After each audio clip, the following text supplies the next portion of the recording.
Arcora, good morning. Brief overview of today's business. Briefing from NESRA and the Labour Force surveys. Briefing from Ulster University and the budget cost, and a briefing from Ulster University Students' Union. Just remind members electronic devices should be switched off, excluding your tablet devices that you're using to view your committee packs. Members' apologies. I have apologies from Tom Buchanan. Any other apologies? No. Chairperson's business. Just can I remind members that the launch of the Include Youth Mentoring project will take place at 12:30 today in room 115, so it'll be immediately near enough after our committee meeting, I would think. So you can make it up, members. Members, draft minutes of the meeting on the 14th of October are at page 6. Members are agreed that those are an accurate record of that meeting. Agreed. Intend that I sign them.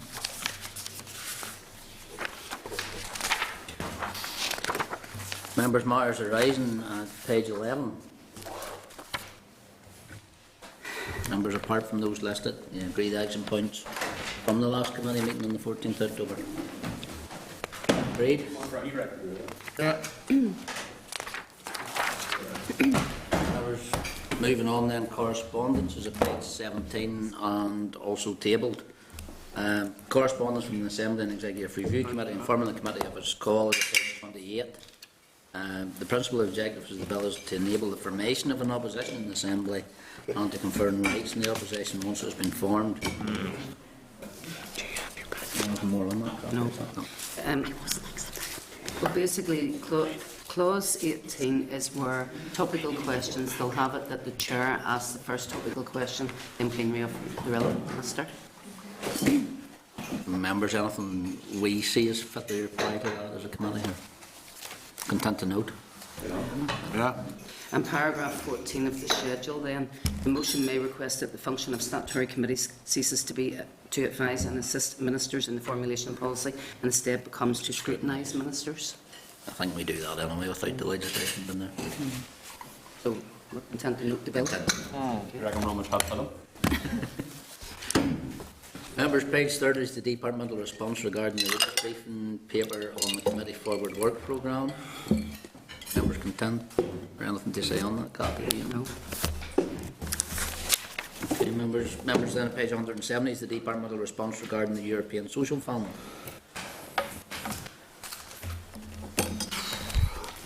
It's just answers to the different questions that were raised by members during the briefing. The teaching qualifications, I think Bronwyn had mentioned. Yeah, to be list of those provided. Members content with those responses at this minute in time. Okay. Also, members tabled then and correspondence table at page 4 is correspondence from the Open University inviting the committee to hold a committee meeting at its headquarters in Belfast. Members content that we Agreed. our meetings there. Members, in regards to correspondence, then actions are suggested agreed and there's indications to the company. Everybody agreed? Fair enough, yeah. Thank you. Members, at page 202 on table there are 4 invitations listed. If members wish to attend, can you inform the committee staff who will make the necessary arrangements? Okay, members, moving on. Draft forward work programmes at page 206, and you'll note the draft forward work programme is up until the 9th of December. Members, other briefings may be scheduled as they arise. Kathy, do you want to? We have an itinerary for the visit to the social forum in Garrison on the 20th of November. It's quite a full day, starting at 11:30 and it will finish about 3 o'clock. They're bringing along various social formers from different parts of Northern Ireland. They're bringing along Elio Elian, who is the Social Care Commissioning Lead for Mental Health and Learning Disability at the Health and Social Care Trust. Elio was supposed to come and brief our committee, but on the day that he was due, he was sick, so we haven't actually met him yet. So it's quite a full programme. They're going to fit in lunch, a buffet lunch somewhere along the way. I don't know whether Phil wants to say anything. I'll commend the itinerary to the House. Encourage members to attend. It looks like a very good programme. And I must say that Garrison's a lovely part of the world. Take your word for it. We'll see you in the day. All right, members, our first briefing then is a briefing from NESRA on the Labour Force survey, page 215.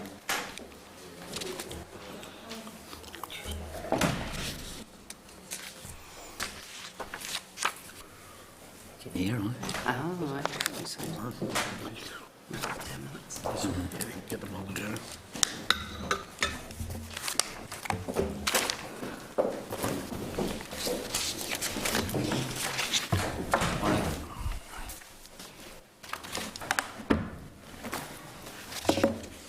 Members, I just welcome along with Dr. James Gillen, the Senior Principal Statistician from NISRA, and Dr. David Marshall, Director of Sources NISRA. James, David, you're very welcome this morning for our regular briefing.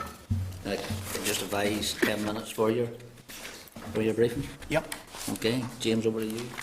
Okay, thank you very much, Chairman. I'll try and get through these slides as quickly as I can. I mean, I'm assuming the overall purpose of this is try and give you a feel for how the labour market's performing and to answer any questions that you might have about it.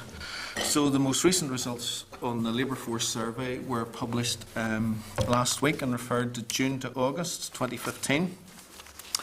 And the estimate of unemployment was about 6% at that time, down slightly over the quarter from 6.2% and down from 6.1% over the year. So we're still above the UK rate, which was 5.4%, and possibly the main point to take out of this is we've been around between 6 and 6.2% in each of the last 8 months, with the exception, I think, of one of the months, April to June, when we were about 6.5. So it's been relatively constant, and our position below the UK has been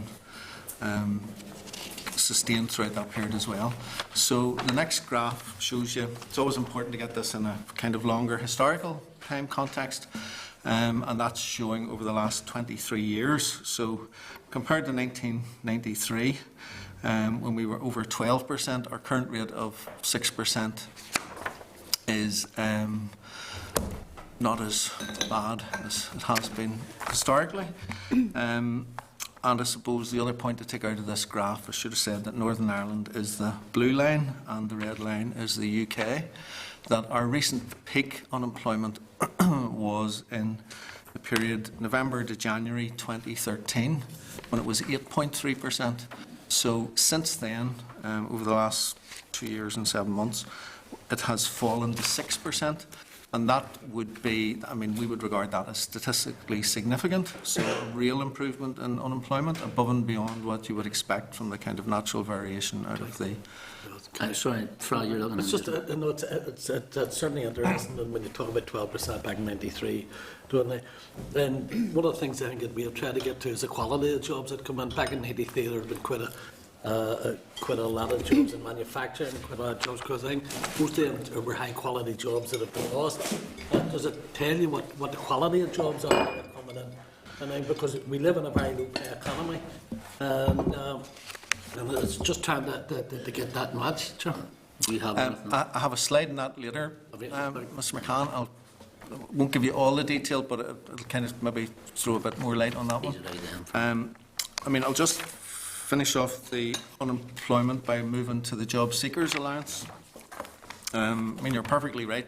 People are flowing off the unemployment register. You know, where are they going to? What is the impact on employment? What sort of jobs are there? The next graph, I think, shows it in kind of more detail. Again, Northern Ireland, the blue line, UK, the red line. And claimant count is a much more sensitive measure, I think, of unemployment. And you can see a very rapid increase in unemployment in the 2 years after 2007, then a gradual climb in unemployment, and since, again, that first quarter of 2013, there has been an improvement in the claimant count registered Job Seekers Allowance measure of unemployment. And we're down now to about 40,700. So that, I mean, if you're saying, are things continuing to look good? I mean, I suppose the last 6 months we've had about on average 750 persons coming off the claimant count register, the Job Seekers Allowance. In the 6 months prior to that, we had about 1,100 coming off. But I think that's, the last 3 months have seen an average of about 1,000. So it's kind of dipped from April to June, and now the flows off are starting to pick up. And then moving on to, that's our unemployment situation. As you will be aware, we have structural issues around economic inactivity, and this, because we have a young population, a lot of people are in education, what we've done in this graph is actually take out the young people in education to look at our position relative to the regions of the UK. And the purple bar, Northern Ireland second from the right, the purple bar illustrates that we have the highest proportion of people who are inactive because of reasons of sickness or disability. So this desire to get people off the, I know everybody's well aware of this, but I'm just kind of, I think that graph kind of highlights it. Sorry, James, do you see the other section? Does that include people that can't get work? Or where do they fit in? The inactive. Aye. People that can't get work but also aren't entitled to claim job seekers allowance and other types of benefits they get, where do they fall in? Well, they would, some of them would be unemployed in the official ILO definition. Other people, if they haven't been actively seeking work, or if they haven't been available for work in the period, would be defined as economically inactive. So you could have some people in there who are receiving job seekers allowance. But if they're after 6 months, you can't qualify for contribution-based job seekers allowance. So you're technically deemed to be economically inactive. So I'm just wondering where you'd fit into this graph here. Well, you won't get contribution-based job seekers allowance, but I think you understand you still get an unemployment-related benefit. No. So, No, you don't. well, in this graph, you will have some people who are entitled to, who are in receipt of job seekers allowance. Yeah, but it's just the people that aren't entitled to it. I'm trying to figure out where they are in your graph. Well, they could be in the unemployment figure if they're available for and if they're seeking work. Right. And, in the reference period for the household, So if even though they're they're not not getting benefit, they're still available, showing up as unemployed. pardon? Even though they're not getting benefit, they're still showing up They're as still being unemployed. counted as unemployed in the ILO definition. Okay. There will also be people in that inactive who wish to work but haven't actively been seeking, so they're kind of discouraged workers, and that's about the same size as the unemployed. So there is this wider group of unemployed. Okay, Anna, briefly. Thank you, Chair. Just a little bit puzzled. You said you took out the students' population, but you have kept the retired people as economically inactive. So what's the rationale for that? Well, this would be the 16 plus population. So we're including people in there who are, their reasons for inactivity would be looking after the family or home, sick or disability, if you are retired, or in education. So that would be the formal ILO, International Labour Organization, definition of what it means to be economically inactive. You can look at the working age population, 16 to 64, and that would drop out the retired group. So you'd see it kind of Those similar. people are under 65, but you... You can do it. You can cut it another way, and you can take out the retired group. But the formal ILO definition would include, for the 16 plus group, would include retirement as a reason for not being economically active. So those people are over 65?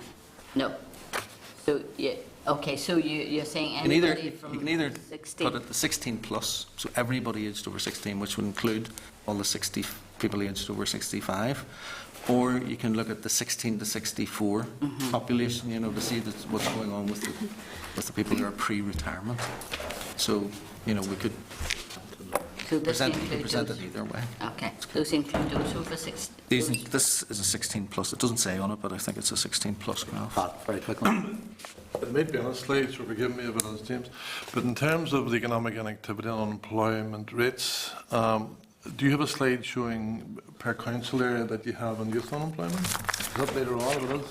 I think that's in there later on. We have youth unemployment by. Okay. The economic inactivity one, have you got that by council area? I'm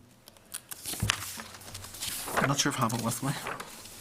Can you forward on this? I can forward it on to you. Yeah. Okay. Sorry, James. Okay.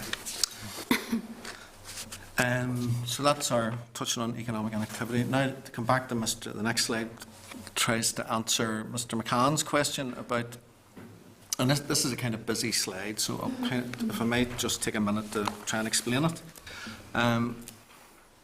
The reference point here on the left-hand side of the graph is set at 0, and that's the position in January to March 2008. So the black line is, at each quarter since then, up until now, the changes in total employment over that period. So where it set at zero, that was about 794,000. You saw peak employment peak after that occurring shortly after it.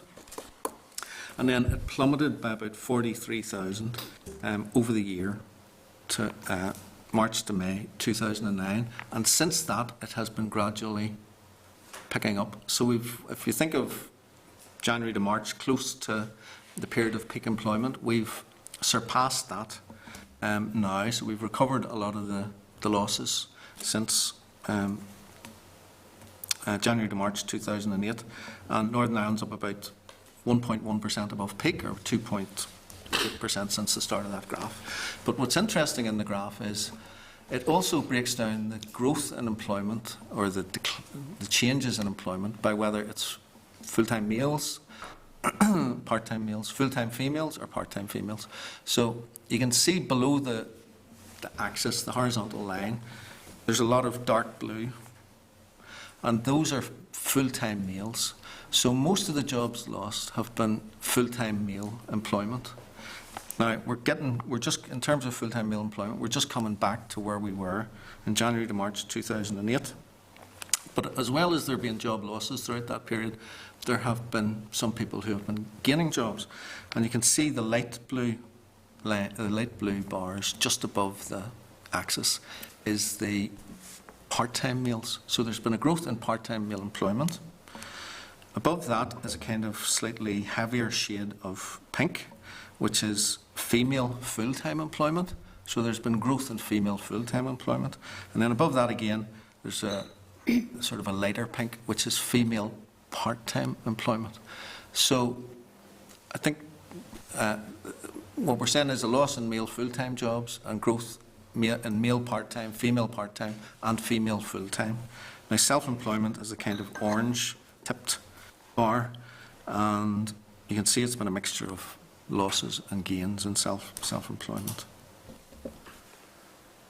So it's kind of showing that a lot of the growth in jobs has been in part-time jobs, and these are people who declare themselves as being part-time employed. You know, we're not saying how many hours they work, or they describe themselves as part-time. But I take it from say 2008 on, the downward graph in blue for male full-time near enough represents a collapse of the construction industry. There would be a lot of that would be employees in the construction industry, and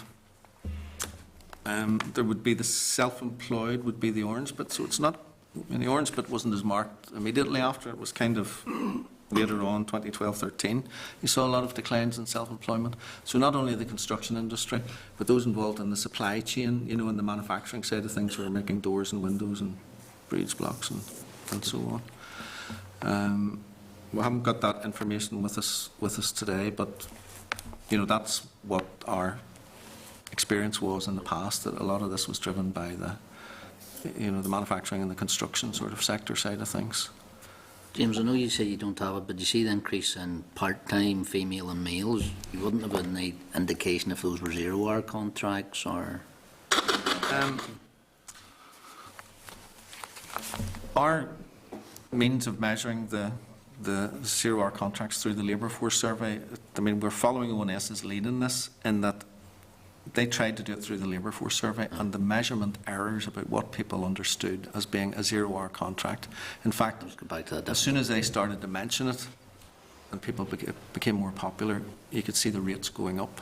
Now, they are trying to measure it through a business survey, but it's only at the UK level, so we don't actually have a measure of that here, but it's likely to be tied into what we're seeing here. Okay, thanks. James, is there any chance of getting that slide in tabular form? It's quite complicated Yes. to understand. Yep. I can't follow the table at all, or the graph at all. Right. Wouldn't be much of a visual person. Grand. Yep, we can do that, no problem.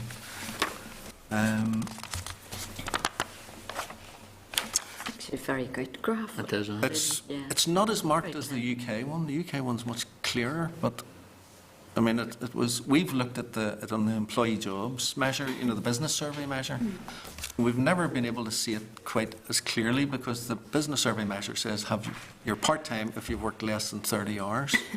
So it's not terribly sensitive, but this kind of does illustrate it. So, Sorry, Anna, briefly. Yeah. yep. Yes, thank you. I think it's really very good. But I'm seeing the self-employed in 2014. That's quite a peak. So, but 2015 there's no self-employed.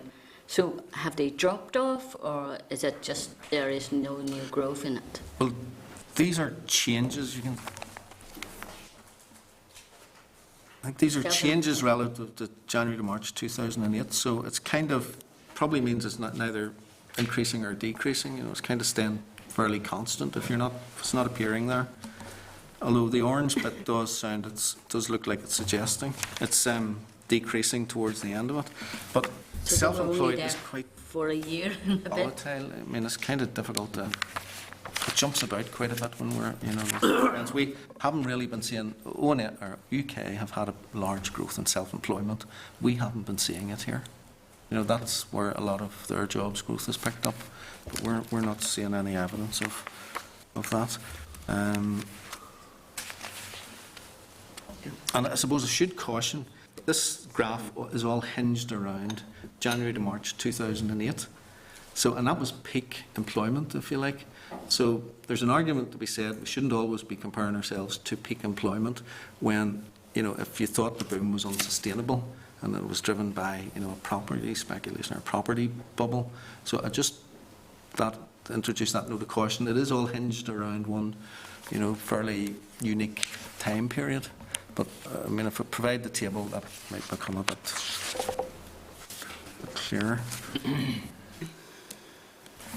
Okay, I was going to then go on to something that might be of interest to the committee that the Office for National Statistics published last week. Now, it's something called the living wage, not to be confused with the national living wage that the Chancellor announced in 2015.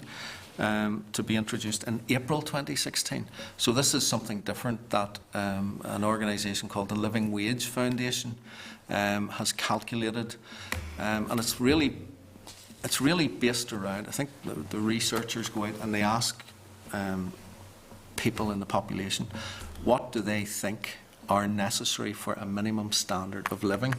So in terms of the food you buy or the travel you do or childcare or so on, and then they calculate what a minimum wage should be. So this was the page £7.65. They do an out of London one and a London one. The out of London one for April 2014 was £7.65 per hour.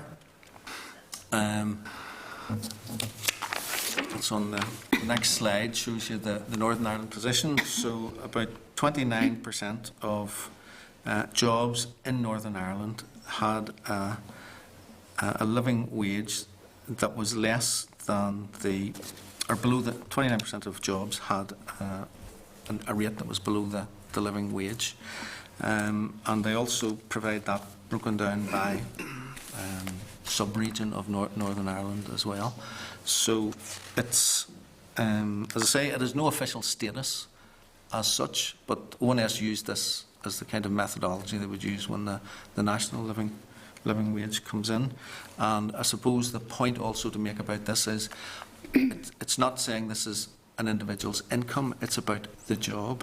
So somebody who was below the living wage could have a spouse or a partner that has a wage that's higher than it, or they could have multiple jobs which would take them over the threshold. But nevertheless, it is an indicator of the type of job that we have in Northern Ireland.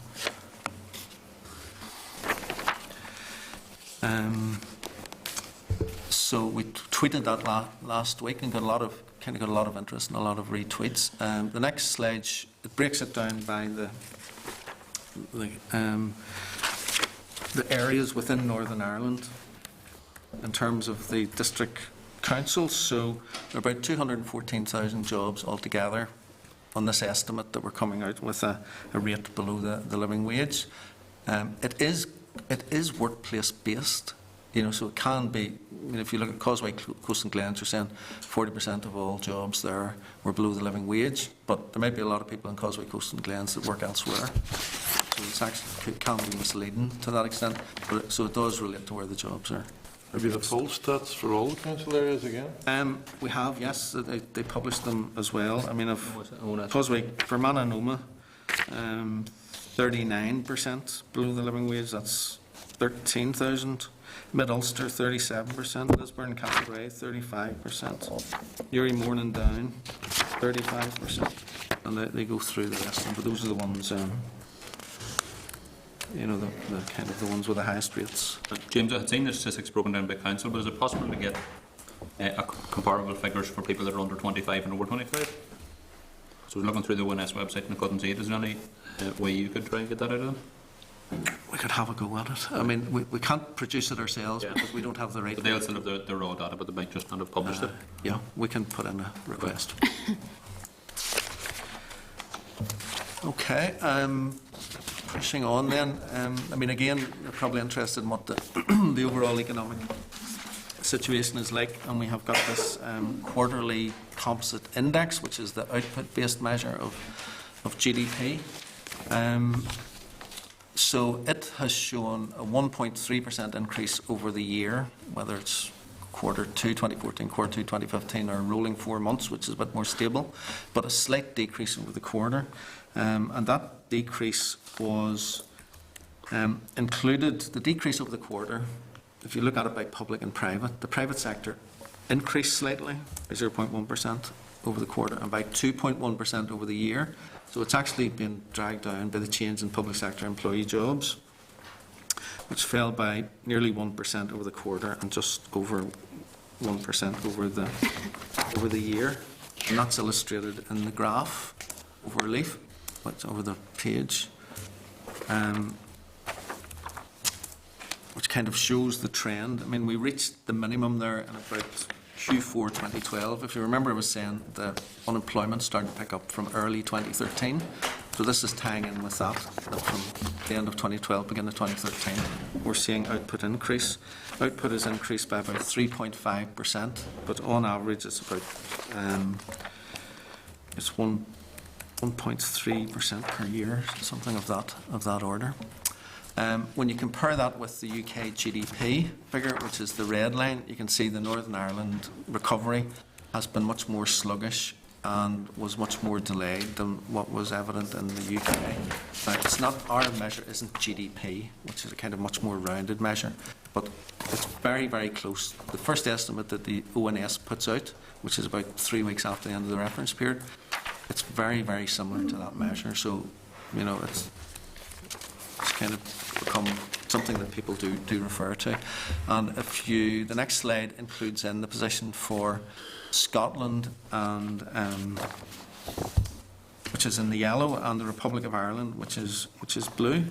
And the Republic of Ireland has, over the year, the quarter 2 grew by 7.3%. So it's racing ahead with an average annual of about 6%. So we're lagging quite far behind there.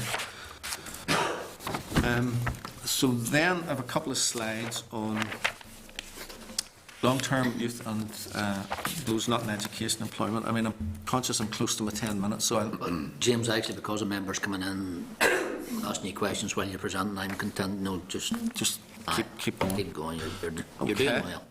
Unemployment by age, I know this is of particular concern. The blue line is the 18 to 24 age group, and the red line is the 25 plus age group.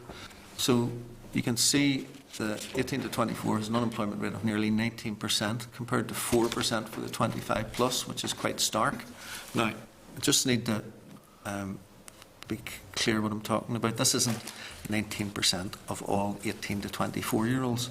This is 19% of 18 to 24-year-olds who are either employed or unemployed. So it's nearly 1 in 5. So for every 5 employed, you've nearly 1 that's unemployed.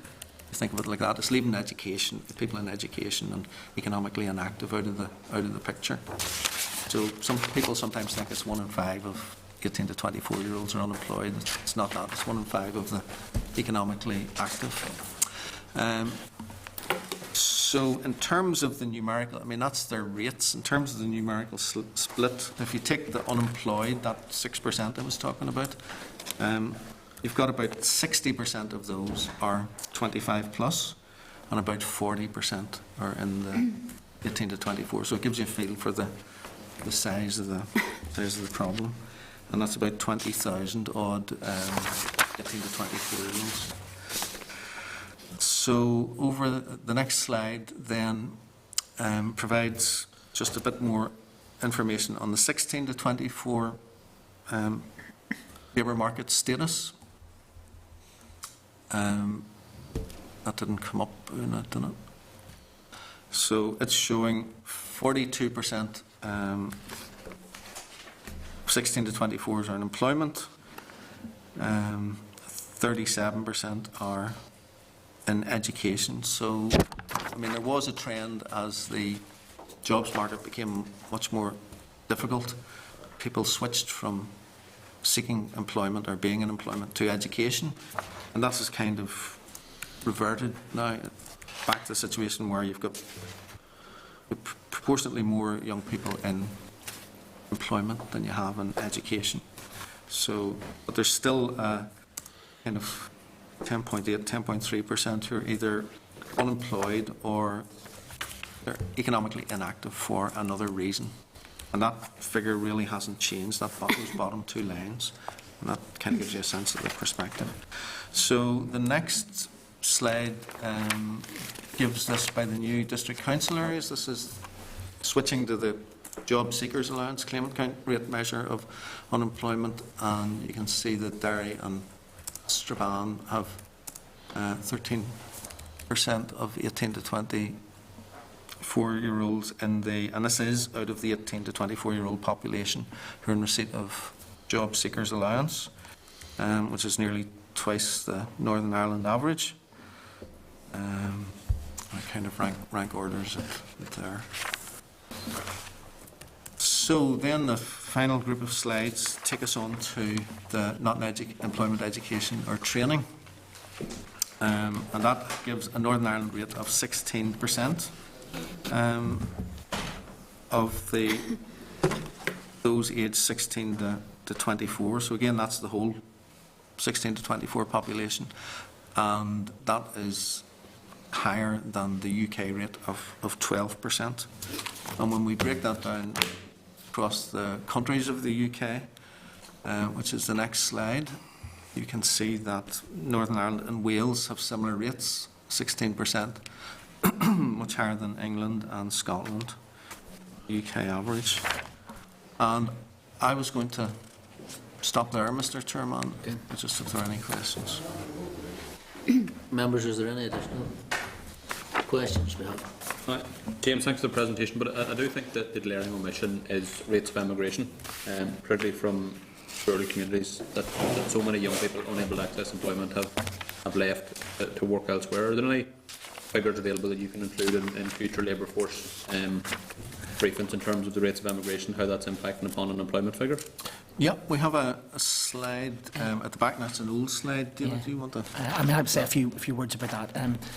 Immigration, we had quite significant migration into Northern Ireland up to 2008, where we had population growth due to migration of up to about 10,000 people per annum. And then, as Mr. Flanagan says, we after the economic downturn, migration turned the other way, and we had out-migration from Northern Ireland, right up to, I mean, this is only the figures up to 2013-14, and it's in tabular form. But we actually have 13-14 additionally. But this shows out-migration in up to 12-13. So effectively, what we're finding is the out-migration started about 10-11 and went through to 12-13. And what we're finding is that, as in 13-14, it's now turning back the other way, ever so slightly. David, is that their table 2 years out of date? That's up to 13. There's actually another year, which is April to June 14, or sorry, July to June 14, which we haven't got on this. We can furnish with the full details. That's the latest figures. The latest migration figures are the year up to the end of June 14. What it also shows is that there is more out-migration from places like Derry and Strabane, where the economic circumstances are there, whereas places like Mid-Ulster, Dungannon, those sorts of places, there's still significant you know, or there has the upturn has meant there's in-migration has returned again, if that makes any sense. And when are the figures for 14-15 due to be published? The way we measure migration, basically you have to come to live here for a year or more. Right. So it takes a year for the data to be collected, if you know what I mean. You know that because you can't be a migrant for 3 months. You're still a resident where the country you previously lived in. So it takes a year for that to happen. So the major estimates for 2015 will be published in the middle of 2016. It takes a year. You can supply us. Absolutely. We'll supply you with that table, and we'll supply you with the details of when the next set of figures are published. But is there any indication about the level of impact it's having on unemployment rates, and whether those people that are leaving were in employment or were in long-term unemployment, or what their employment category was at the time of departure? We don't know specifically of the people who leave what their characteristics are. What we do know is for the people who come here to live, the vast majority who come here to live either are coming because they're coming for work purposes, education purposes, well over 50%, and then the other reason is they come because they're part of a family who are coming. So that's the sort of main reasons for people coming. But we don't. It's hard to identify those people when they leave. What's their? And is there any way of measuring it? Well, we do know in part that a lot of people who leave are going to GB for educational purposes. So there's that sort of part of it. We can make a measure of that, but it's hard to measure for those people who leave what has been the main reason that they wanted to leave. Did you not ask them? Too easy, would it? There's 10,000 Have to people. ask them when they're there. Yeah, there's 10,000. There's millions of people flow through How the do you know it's airports. gone? We measure people because they're no longer on the health card register. Right. We ask people in their schools, have children left schools. We ask people through the national insurance system in terms of understanding if they no longer paying national insurance. Did you not do any surveys at airports? No. We do, but you know the number of migrants. There's 4.5 million people flow through Northern Ireland airports. The number of migrants are vanishingly small. Most people are flown because of holiday purposes or business or whatever. If we're going to the airport, could be going on holidays. Bronwyn? Thank you, Chair, and thank you for your presentation. For an 18-year-old who, you know, after completing their A-levels and they decide to take a gap year and they don't have employment, what category do they fall into? Well, if they're available for work and they're in the reference period and they're seeking work, they would be counted as unemployed.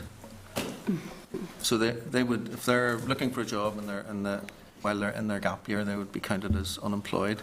If they were at a job, obviously they've been employed. If they're some other form, they will tell us what their main reason for not being economically active is, and we would put them into one category on the basis of that reason. So there's no the fact that they're on a gap year wouldn't mean that they'd be treated any differently. I mean, it's a break in education if it's essentially that. So they'd leave the education category and move into something else.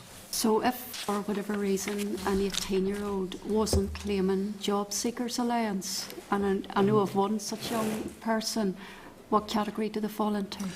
Would it be other, or I don't know?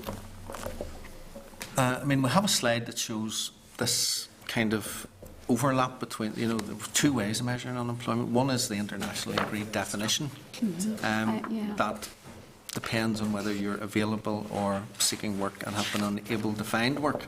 And some of those people may be in receipt of job seekers allowance or may not be in receipt of job seekers allowance. So your individual, for example, would not in receipt of job seekers allowance, but we would still count them as unemployed in the internationally agreed definition, the Labour Force Survey way of doing it. So they'd still be being picked up by the measure. So if you look at this one, that sort of pink one on the left, that's the Labour Force Survey measure of unemployment. And then you can see the grey one in the middle is the blue one is the claimant count. And the grey bit is where they overlap. You know, you're both in receipt of job seekers allowance and you're, in the international definition, you're unemployed. But there will be ones in the pink to the leftmost group of it. 33% is they're not receiving any job unemployment benefits, but we're still counting them as unemployed. Okay. Sure, and it's just on one of the other scales that we've got here. It says NIN youth unemployment rate 18 to 24 is 18.7. Is that a big drop? I thought it's a number of months ago we were talking about 23 or 22 youth unemployment. Now, there was a number of different scales that give you different aspects of employment, but it seems a fairly substantial drop if it is. It was 23% in December to February 2014. Now, you can see from that graph, the blue line is kind of, it does jump about a bit. So That's a huge jump, but so it is downwards. yeah, so it's it would be difficult to say if that was actually a real change, or you know, it's just within the margin of error of the measurement of the graph. But I mean, we could check that out. I could, but, and I'm not saying obviously it's fantastic, don't, but it can be misleading in terms of the actual unemployment rate, especially for young people. Because one of the things that we constantly ask is, has there been any change, any improvement in the levels of unemployment for young people? And we obviously take that as a barometer that things are starting to change in terms of employment. And 10 months ago, we've been told it's 23% and it's now down to 18.7. It's a queer drop. Yes, and I mean that would be the best estimate that we have of the change. So the way these things work, you know, if you want to say, is this a real change or is this just because the way the survey bounces about? You have new people coming in all the time and it'll change. We can report back to you about whether that's a statistically significant change. Statistically significant changes, I sometimes think, can be, the bar is set very, very high. You're saying, are you 95% confident this is a real change? You know, so it mightn't actually meet that threshold, but this is our best estimate, which does seem to suggest that it's coming down a bit. Thanks.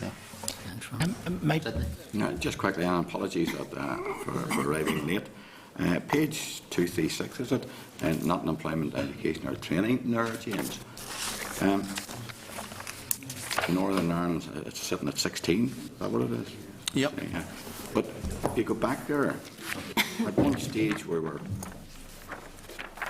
dipping away down at, what is it, about 9, 10? What is this graph? Could you explain that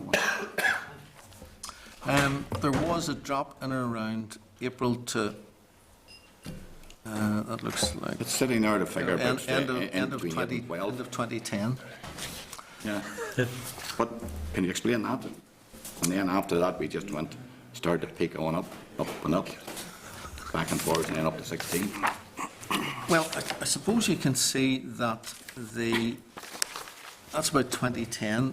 Yeah, it would be about 2010, in between 9, 10, and around that, yeah. The employment situation was starting to improve, albeit not very markedly. So It's just that graph there, it sits out like as so much below the rest, even right across in well, the it UK, looks like a big drop. If that's a drop over the quarter, it looks like a particularly big drop over the quarter. Now, some of that could be down to measurement, you know, just statistical margins of error. Some of it could be down to a real change. I mean, this is, I suppose, a relatively small group of people, you know, our estimate is about 34,000 at the minute, which might be based on a relatively small number of individuals actually interviewed. So, you know, you can get those. So it calls into question the accuracy then of the sample you take at any one time, does it? Well, I wouldn't say that, because what I would say is we always publish, it's not on this graph, but for our tables, we publish the confidence intervals around any estimate. So what we'll say is, you know, while we're saying this point is the best estimate, we'll say, you know, we're confident that it's within this range. So kind of the user it's a little bit, just the user must be careful in interpreting it. You shouldn't place perhaps too much weight on any one estimate, but you know, it may well have. I mean, that looks like a bit of a trend coming down and then going. Certainly does. Going back up again. Yeah, and then it's sort of picked off again. So it just it sticks out there so easily. And not, I mean, what we are doing to try and address the issue of sample size in the labour force survey is that we are pulling together a lot of our other social surveys on an annual basis to increase the sample size to allow us to have more precision and break it down better geographically. And as we build this up over time, you'll get much better information about. Do you take different sample sizes to maybe get a comparison of accuracy over, say, different sample sizes? Do we? I mean, we You can work that out, yes? Yeah, we run the labour force survey, which is effectively what we talked about here, which is about 2,500 households in Northern Ireland. But we also run a health survey and a family resources survey about poverty. And what we can do is, so a lot of a small number of the questions on those surveys are similar. And you can actually take the results, because they're independent surveys and they tend to independent households. You can take the results of those and combine them together. That tends to iron out some of the variation. The problem, of course, is that the labour force survey asks detailed questions about the labour market. Some of those aren't on the other surveys, so you can only combine together that information where it's asked in an equivalent way. But it would, for example, come back to Mr Ramsey's point earlier on, it will allow us to provide some more information on youth unemployment by district council. So those are the sorts of ideas, but it won't provide a panacea across the whole labour market area that we would like to be able to provide. Okay. Looks like it. David, James, thank you very much for your time. Okay. There's a number of papers there that just are additional information I think we can look forward to, so appreciate that as always. Thank you. Okay, thank you. Thank you.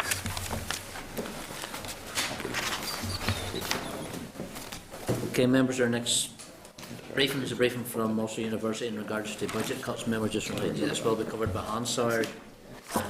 So page 240 onwards in your pack is used briefing paper, page 245 UCU's briefing paper, and then a number of pieces of correspondence 550 onwards, and also tabled at page 29 of the Ray's research paper.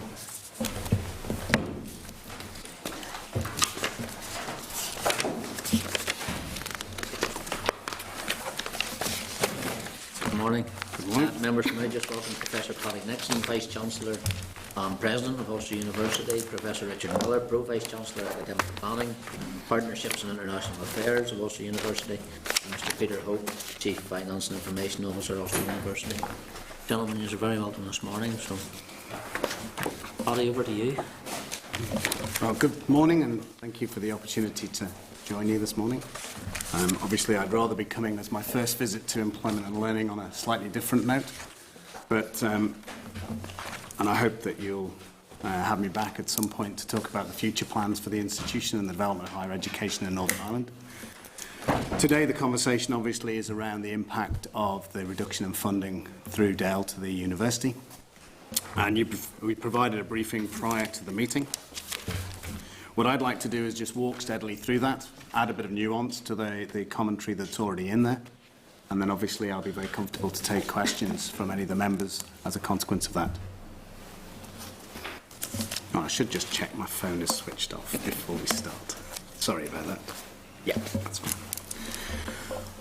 So obviously I'm going to start from the context of the reduction in funding to higher education, in particular to Ulster University, over the last number of years. And in the notes you'll see specifically since 2011 there's been a reduction of year-on-year cuts to the budget to the university. And in 2010 our core budget from Department of Employment and Learning was 89.7 million, and it's been reduced in 2015-16 starting to 70.3 million. There are two significant components of that. First, the most recent cut is 8.7 million, so roughly 9 million per year. And those are per annum costs. If you actually do the cumulative cut to the institution in terms of our budget since 2010, it's 58.6 million to date, and it will continue at the rate of that about 20 million per annum. We were notified of those cuts back in March of this year. Obviously, if you were to pick a start to a role, this would not be the start that I would have envisaged. Those cuts came pretty shortly after I was announced as the new Vice-Chancellor. And we, as a university, then undertook a specific process to try and work out and understand how we would continue, though, to manage and operate within the context of those cuts, whilst retaining the undoubted quality of the institution. And at this point, I would like to point out some things about the institution. It is a little bit of a sales pitch, but it does put it in the context of higher education in Northern Ireland. Both of our universities in Northern Ireland sit within the top 4% of universities worldwide. That's an exceptional statistic by any books. Our university has a number of significant achievements in recent times. 9 Turner Prize finalists, 2 winners, first place in pharmacy to study in the whole of the United Kingdom and Northern Ireland. We've got 2,000 student work placements a year. 9 out of 10 students are in work after 6 months. We're in the top 25% of research universities in the whole of the United Kingdom and Northern Ireland. Law is 4th overall, and I can continue. So that will give you a sense of the quality of the institution. That quality has been maintained and, in fact, enhanced despite the continued cuts to the budget of the institution. Nonetheless, at this particular point, that level of cumulative cuts could not be sustained through what we might call salami slicing of the budget of the institution. To maintain that quality and to maintain our competitiveness in a global higher education sector, but specifically in respect of maintaining our competitiveness with our colleagues in England, Scotland and Wales and in the Republic of Ireland, we had to make decisions about sustaining those elements of focus and quality that we had and reducing the overall capacity of the institution.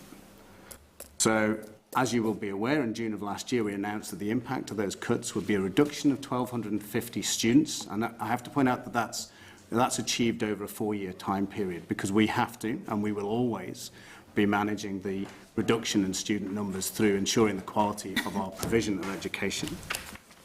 And just to point out another significant component of this, although the cuts come through this year and we have to bear them year on year since into the future, we still have to maintain the provision for those students, and it takes us 4 years to work through any impact in the institution. So we incur costs, if you will, which we aren't able to recoup elsewhere. In identifying and reacting to the reduction of funding, what we decided to do, and although I wasn't in post, I was part of each of the meetings that took place by video conference, and in fact I flew over in April, and I will stand over those decisions that the staff made at the time. What we did was do 2 things. Firstly, it was focusing on strengthening and sustaining research and teaching excellence, as I've already pointed to. We also took a very specific decision to focus on retaining and strengthening our regional mission. Ulster University is the only university in Northern Ireland that has a provision outside of Belfast. Our provision in Coleraine and in Derry particularly speaks to areas of Northern Ireland that no other university is able to do, and we are determined to maintain and enhance that capacity despite this position. In making the overall decisions that we did, we took into account all of the publicly available metrics that are available, so National Student Survey, research performance, course viability, demand, tariff points, all of those things that define the quality of the institution. And we took into account the financial sustainability and provisioning of each of the courses and faculties and schools across the university. On the back of that, faculties themselves. Now, faculties are the units within the university that house the schools and the academic provision, came forward with proposals about how they would maintain their activities and reduce their overall cost base. And then collectively looked at all of those proposals together and came to a view that ensured those, what you might call, competing priorities that we might have. So research excellence, teaching excellence, and regional mission. And in that context, I have to say, there is no single correct answer here. What we have to do is balance a number of provision offerings and focus for Northern Ireland, and yet not disproportionately impact any other part of the university.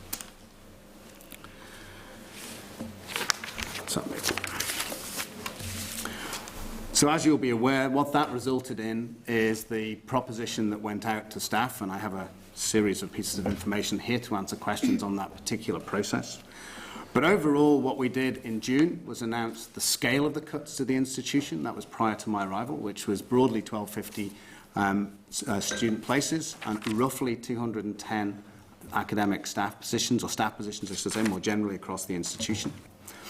And then subsequent to that, we worked through the specific details of each of the proposals, and then we were able to refine that and go out to staff on the 31st of August, and subsequently after that, identifying the areas for reduction or closure or new provisions within the university. I would point out that in that process, what we did is we explicitly attempted to minimise the impacts of the cuts in terms of staff reductions, but also maintain the overall provision on each campuses. And I'll do that with obviously I've been acutely aware of some of the commentary that has sat in the press. So some of the things that we've done to give you some nuance to this is obviously the consolidation of series of schools onto particular campuses. That allows us to do things. Firstly, that means we only have one series of resources applied to those, like laboratories or administrative support staff, etc. So it allows us to maintain a provision whilst reducing the costs. It also, in that process, allowed us to do a number of things about ensuring our campus had a particular identity. And so there has obviously been commentary about the removal of psychology and the consolidation of that onto the Coleraine site, and that's a consequence of the Coleraine campus becoming more focused towards the life sciences. And as you can imagine, life sciences have expensive laboratories, etc. You don't want to replicate those because that's additional cost. And actually, you want a concentration of staff and students in that area to have a centre of excellence. The balancing fact, though, is that the movement of computing and engineering and business studies to consolidated on the Magee campus, and the overall movement of students is actually pretty much equal in that space. And then Magee, in the context of the regional campuses, becomes our focal point for computing, engineering and business studies and associated other areas. Overall, in doing that sort of consolidation, you're able to minimise the staff costs. So you'll have noted that initially we went out at 210, we're down to about 185. And of course, these are indicative numbers at this point. Until we go through the voluntary redundancy process, we aren't able to identify exactly what's happened because it will be about the individuals and their relative positions in the institution. I think it is worth noting that during that process we have engaged and attempted to engage fully with the unions and the appropriate processes around industrial relations. I don't have an industrial relations expert here with me today, but we're obviously taking significant briefings prior to this, and I'm very confident that the processes that we've undertaken are respectful to staff and consistent with all of our obligations, both moral and legal. There's obviously been some commentary in the press, and I will have seen this, around reserves that the institution might have and its ability to use those reserves to offset the cuts.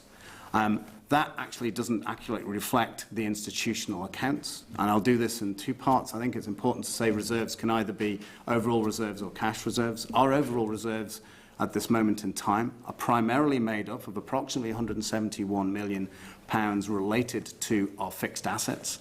So if somebody were able to come in and buy those assets offers and then give them back to us free so that we could use them, then we would have those funds available to spend. But as it is, they just represent our fixed assets in the institution. And the remainder of that reserve is related to pension deficits that sit, which we have a legal obligation to fulfil. And in the cash reserves, and I'm not an accountant, so I have the Chief Financial Officer beside me, but that's a point in time that you take a look at the bank account, if you will, and many of those assets in the cash reserves are actually pre-allocated against particular aspects of the institutional, whether it is infrastructure development or others, and we are obliged to retain a cash reserve. Typically, the standard costs HEFCE, which is the Higher Education Funding Council, is 80 days of cash reserves. That's 80 days of salaries of staff. We're at 45 days, so we're actually not at the level that we should be. And that's not a challenging issue, but it certainly points to the fact that we are managing our funds very, very carefully and trying to minimise any of those expenditures. I would also like to just point to a broader debate, and you'll be aware that the big conversation is happening today and at this moment in time, and actually I would have obviously wanted to join that, some of my colleagues are. I think there is a debate to be had in Northern Ireland about the funding of higher education. I have no, and the institution has no particular view on this at the moment. We will go through our own processes. I have presented that there are three, in my mind, stark options that present us. It's public funding, private funding, or a reduction or consolidation of the size of higher education. The mechanisms by which you would achieve that, I don't think anyone has landed on at this moment in time. And there are a series of options. I don't think today that I would think that was a debate, but I'm open to questions in this space. But we are not at the moment proposing anything there. We would like to engage, particularly with this committee, with Dell and with the broader community, about how we improve the funding position of the higher education sector. And I'll just make that position that quite starkly. In the context of the UK and Northern Ireland, we are fourth-class citizens in the terms of the funding that we provide to our undergraduate students. It's £1,700 for our university, on average less than England, Scotland and Wales students get to support their higher education, yet in no way do we provide a lower quality education, and our research and teaching performance points to that. That, though, from my perspective, is not sustainable into the future, which is why we as an institution have taken the view that we have to reduce the student numbers and overall provision, and we have to have an honest and open debate about that and the consequences of it. I presented in the paper a number of clarifications. I don't intend to go through those, but there was certainly misrepresentation, in my view, or misunderstanding of some of the decisions that were made and presented to staff. We've tried to correct those here in your notes, and I'm happy to take questions on any of those specific ones. And just in conclusion, I think it certainly is worth pointing out that we face significant challenges at this point in time. There are obvious impacts from taking £58.6 million out of a budget. They are unavoidable, and we cannot continue at the same level, either in terms of student numbers or staffing, in that context. And Ulster University also bears some costs, quite willingly bears these costs, of maintaining campuses outside more than one campus. So for us, £14.7 million a year is spent to maintain and support the regional campuses, 3 campuses rather than 1. That's a cost that our colleagues don't have to bear. We will bear it, and we do not get funded additionally to support that. So I think there are consequences of our decision to support the whole of Northern Ireland, which do need to be taken into account, and we can't reduce that in any way, shape or form. Okay. Well, I'm sure you appreciate there's a number of members who already indicated, but just have a few questions for you. You speak often there about misunderstanding and misrepresentations from staff and what's been portrayed in the media. Yeah. In that case, is there a failure from the university itself in communicating what it's been doing? Personally, having looked at what we've done, we have been very careful, considered and structured about the communication that we've done, and I don't believe there's a failure there. There is always opportunity to do better. But just to give you a very simple example, I personally have gone around every single school in the university one by one. I think there's only 3 left at this point, and that's just because of scheduling issues, for no other. And I've approached and spoken to those staff, the entirety of the schools, and explained the situation, taken questions, even those schools that are actually closing. So I don't think, as an exemplar of the overall communication, that we've failed to communicate in any way, shape or form. And I'm not implying anyone is being mischievous in this process. I think, for example, if one item comes out into the press, it sort of will cloud the issue and other bits of the conversation don't happen. And it's very difficult when you've got regional campuses and a complex organisation with 27,000 students and 3,000 staff and the level of activity there to explain in one hit everything that's going on. Okay. In regards, I suppose it's coming back from some comments from the unions in regards to the consultation and redundancy. How do you respond to their specific questions or in regards to how you've handled this? We've certainly attempted to engage and in fact gone through the appropriate processes to engage with the unions. I would refute that proposition quite strongly. Certainly we've done all of the statutory requirements in terms of meeting them before we went to staff, in terms of the offers of meetings, etc. And I think there is perhaps a little bit of a stalemate in one particular context there, which is frustrating the issue, but I would strongly disagree. Certainly other parts of the union organisations, other unions have engaged and have moved on and are quite not comfortable or happy because this is not an easy place to be, but are working constructively with us. As of this week, there are 3 dates out there for the unions to come and meet, and as yet we haven't had those meetings or those confirmed. We will engage. We are there to talk to people, and we are there to minimise the impacts of this particular process. You haven't had any feedback from the unions that they're willing to come to those meetings? Not at this particular point. do you feel it's important that they are there and engaged? Look, the only way to resolve any issue like this is to sit down in a room and discuss it. We have our particular people that are involved in that, our HR department and our industrial relations, who will work through those. But just to make it clear, in terms of there was a joint union meeting which Unite chose to attend and UCU choose not to attend.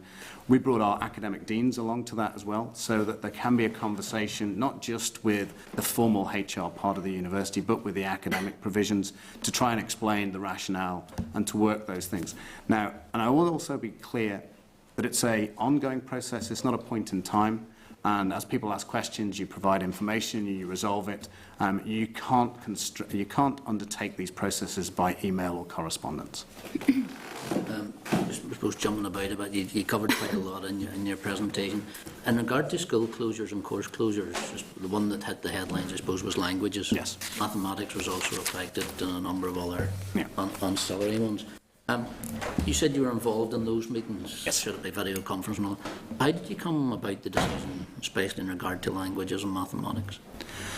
So what we have to look at, as I've already indicated, there's a series of metrics you will look at across the institution. Research performance, teaching quality, so you're aware that we have these national student surveys and they assess how happy the students are effectively with the offerings that they're getting. There are things like we can assess the interest of the course through things like tariff points. What's the A-level grades that people have as they come into the institution? And all of these are publicly available data. And we used all of those to look at the institution. Plus, we used the financial positions of the particular areas very clearly to understand their contribution. Now, in respect of modern languages, as a particular example, it's perhaps the one that's hit the headlines the most and is clearly one that has hit a little bit of a chord with people. It's perhaps the only one that we are closing in its entirety, bar a couple of smaller offerings. Let's be clear on the impact and why we're doing that. We have to provide a series of provisions across the institution, and there is a financial window in which we have to operate. That particular school and course has been running at deficit year on year of, on average, about £250,000, and it is projected to continue doing that. We have 36 students entering this year on 21 named programs, so the breadth and specificity of the programs is unsustainable. And if we didn't effectively stop operating in that area, we would not only have to find those savings elsewhere, we'd also have to find the losses that that particular area is making. So these are really difficult decisions, but ultimately we've made decisions that are about ensuring the strength and focus of the institution and minimising the overall impact of the cuts on the institution. And I suppose, I don't want to labour on languages, but it has been, I suppose, topical. Yeah. In regards to graduates coming out here fluent in modern languages and the part they play in the Northern Ireland attractiveness, especially for foreign and direct investment, what interaction had you with the department before you cut that cord? Obviously, we're an autonomous organisation and we will make decisions regarding the overall provision of our courses in respect of the focus of the institution. Notwithstanding that, we obviously understand we've done a bit of a look at the FE provision, and my view personally is that the FE provision in languages is actually, particularly when it's about spoken language, as opposed to what a university should be doing, which is a different thing altogether. The FE provision is quite extensive. It goes all the way up to diploma level and level 4. It's pretty much pervasive across all of the FE colleges. So there is an ability for the system in Northern Ireland to support language provision at the level that would be needed for business and industry, rather than what would be considered an academic subject that includes the history and literature and all of those nuanced elements which are really important to know and to be able to understand in an academic context, but really overall are not needed for the business context of Northern Ireland. So your assessment is that our colleges can pick up modern languages? Our colleges are already doing it to a large extent. So they're already providing language provision, doing all of the diploma courses, level 1 to level 4, I think is the data that I saw, but I can go away and clarify that. But you had no correspondence with them or no communication with them as a university that they would have capacity to pick up students that you weren't going to take? I think right, to answer the simple question, no correspondence with them. For the capacity issue, actually, the funding base is reducing. So capacity across the whole of the higher education and further education sector is decreasing. Yeah. Right, so there That's is, what I'm saying. So so there is capacity you were getting within. rid of your language students. You're saying to us, colleges can provide, but colleges are also cutting their student numbers. So But they're continuing to provide that space, as I understand it. So Northern Ireland does retain the ability to train language students, but it won't be provided any longer through Ulster University. okay. Pat. Thanks, Stuart. Good morning, Paddy. Good morning, Pat. Like yourself, I wish it was a different circumstance you were coming here to outline, and the advancement that the university is going to make, particularly on the round McGee may add as well, and it may come at a later stage. Certainly this committee has always been very strong and vocal in terms of third level education, the importance it does make to the economy of Northern Ireland, always championing it. And certainly the challenge for yourself and particularly Queen's going forward is ensuring that leading up to the preparation of the programme for government that these are champion and walking the corridors in this house, lobbying everyone and anyone to make sure you're getting that message across, but we'll park it there. I want to reflect some of the pain and distress of people that I know in my own city, for example, who are staff in McGee, and how distressed and angered and frustrated they were in terms of some of the announcements and how they took place. Well, it is a grave situation for a lot of them, to be quite honest, and one would say, given UCU's presentation to our committee last week, they were presenting to us a case where the universities failed in every regard in terms of any form of consultation directly with them.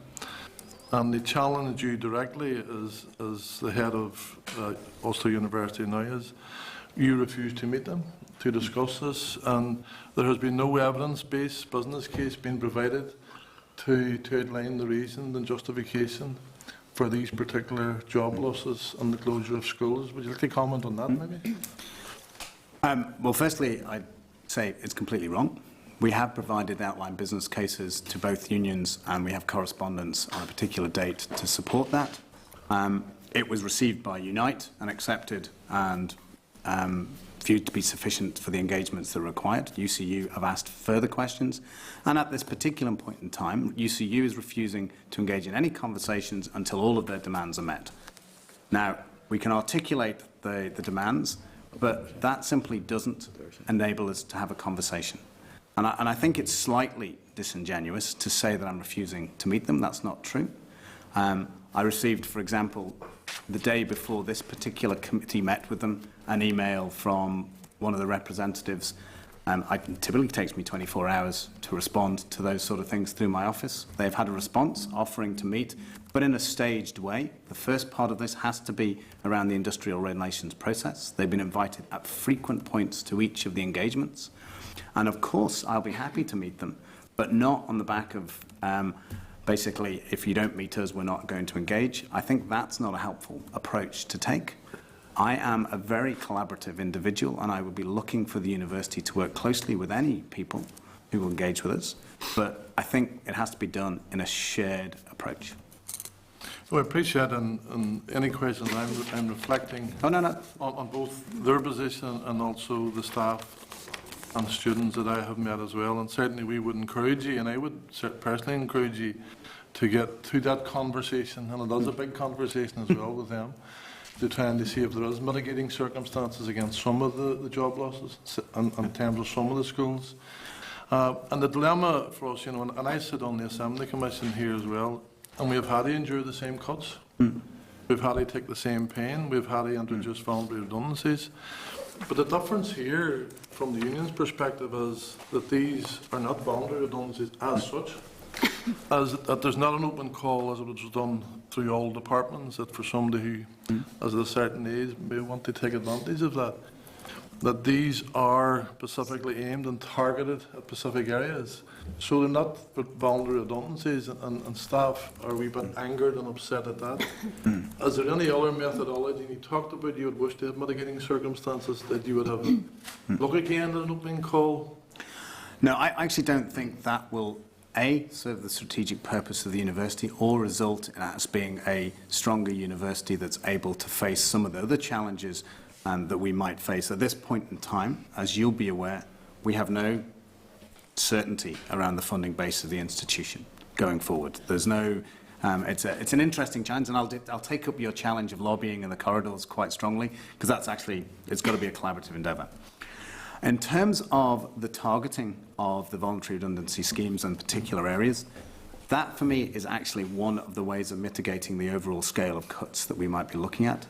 It's also, let's just be very specific. If you take a core example, if we don't target the area of modern languages, which has reducing numbers of applications, which has making an annual deficit, and actually is a very challenging space for us, and that produces less than 0.6% of the overall research income of the institution, then we not only have to find those savings elsewhere, we also have to find savings to cover the deficit of that particular area. And I think that, for me, is not an approach that I would be looking, and I couldn't stand in front of staff and say that. So we've got to be very specific about strategic intent. We've got to be very clear that we are going to move the university forward, and there are things that we are going to have to stop doing. And I've heard the commentary, which I, at least philosophically, can understand, that these aren't voluntary redundancies, but actually they are. This is one of the mechanisms that are available in industrial relations context to minimise the impact on staff. Is although we are closing a specific area, we are offering the opportunity for an enhanced package to leave, and that is in the best interests of the staff, despite the challenge, of course, that this is not something we want to do in the broader context. But the dilemma for staff, then, to take it a stage further, that if they don't accept voluntary redundancy and the package that you're presently offering them, they will be made redundant in a much reduced package as well, and that doesn't look right, it doesn't look fair, and it doesn't seem appropriate in the circumstances. The other context is that we're made aware that in some of these areas of closure, staff are being encouraged to take the redundancy, but by the way, we might bring you on a part-time basis, or we might bring you on a wee contractual arrangement as a wee sop to them. I can understand that, and I see a number of heads getting shaken here at the same time. But that's what we've been told. So where is this information or misinformation coming from? Well, so that's actually probably a misunderstanding. Obviously, we'll go through a process, and for example, let's take the modern languages example, and we'll be closing that school. Yet we have an obligation to students who are already on the course, and to see them through, and to provide not only just a passing education, but actually an education that's of the same quality as they expect anywhere else in the university. And so we would be approaching those staff, some of those staff, to continue the support for the teaching element of that. So yes, there will be some part-time contracts. That's called a teach-out process. It's not a particularly pleasant sounding phrase, but it's about ensuring the overall quality of the students. We have set aside some funds to do that because we're committed to the student experience. But it's not a sop to staff, it's actually a commitment to our students. Well, others would interpret it a different way, that in one way you're making redundancies, but I think it was somebody from the language school last week who made that presentation, and it is the case that there was an agreement 2 years ago that in terms of consolidation, the language school was removed from Magee to Coleraine to consolidate and ensure its sustainability. And that's where the concerns are. And Chair, I know I'm going on a wee bit. I want to focus on an area that's I'm getting a lot of attention. I did speak to you about this, the psychology. Yep. The high respect and regard it's having, high numbers, returning of £500,000 last year to the university. How successful it is, the research work they're doing, international research work. They work on a daily basis with the Foyle Healthcare Trust. They work on a daily basis with all the mental health groups, given the high relevance in the city of Derry to mental health and suicide. So this has come as a big bang to them in terms of all the work that they have done, the passion they have for it, the commitment they have for it, and the years work in creating a capacity over psychology that all of a sudden, and I recall I said last week as well, 50% of the students in psychology are from Derry, Tyrone and Donegal. And many of them, as I told you, are mature students who will not travel anywhere else because of family and welfare issues. They want to stay in the area where they live. How can you move forward in terms of ensuring that there's any resemblance of widening participation when I'm predicting to you now that you're going to have a major drop of students in psychology by the consolidation that you're talking about? I actually disagree with that fundamentally. We have done consolidations where there is a whole range of activity going on, part-time, widening access. For example, the provision of consolidating nursing to Magee from Coleraine, and we saw no drop whatsoever in student participation in any of the particular cohorts. And I guess the broad conversation about psychology is, overall, as I've indicated and as the notes say in here, Magee broadly hasn't significantly been impacted by this. There's a balancing act that's gone on in terms of overall numbers. So as a campus, it's actually not been disproportionately affected, but there is no part of the university that hasn't been touched by these cuts. Psychology, in consolidating, we are losing a small number of staff out of that area and a small reduction in the psychology students, but overall we'll maintain a strong provision in that.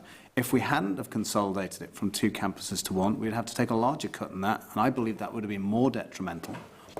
And ultimately, those provisions of £500,000 effectively profit back to the university for investment elsewhere will still maintain, because it's a unitary organisation. That school still exists, and it will still be operating, and hopefully even more effectively into the future.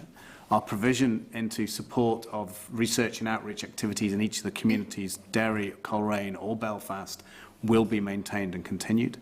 And I would actually point to the fact that Ulster University is deeply committed to widening access. 47% of our students come from what might be the lower socioeconomic groups. Of the 5 bands of socioeconomic groups, we have largely equal distribution of students across there, and for me that's one of the commitments we have to make as an organisation. So I don't believe that these particular consolidations and moves will impact in that area. Look, the Chair has been very patient. Just appeal to you personally and politically to have a rethink on the psychology one. I think it's making a major, immense contribution to Magee campus. You said you're open to mitigation circumstances. I would ask you to consider that. Okay, thanks, Val. Thanks, Robin. Before I started declaring interest as a student in the university, Paddy, congratulations on your recent appointment. We wish you well. It's not an enviable task you have. I think collectively as a committee we have demonstrated in the past that we fully support investment in FE and HE, and it's something we all want to see. But I suppose the glaring omission here is the sustainability of the executive's budget and the need for us to agree a workable budget with proper funding coming from the British government, and that's where this crisis emanates from. I agree with you that I would have liked to have been at the big conversation today, but for some reason the department seem to think they're organising at a time that clashes with this committee meeting was a good idea. But hopefully we'll get to engage with that conversation at some stage. Can you talk me through the process again of how the decision was made to close courses in schools and how those were selected? I'm looking at ones like the Irish language one in Belfast, which was, to my knowledge, oversubscribed every year. So even despite all the developments in the promotion and growth of the Irish language in Belfast, we now have a situation where Ulster University aren't going to be delivering any Irish language classes in Belfast, and the centre for that's now going to be in Derry. Firstly, that's incorrect. We will be continuing to deliver Irish language in Belfast, but in a part-time and diploma basis. So it's only the full-time course that's been affected, and it's only effectively 16 students per year. The university has a long-term commitment to the Irish language and actually being perhaps the custodian of Irish language and culture for Northern Ireland.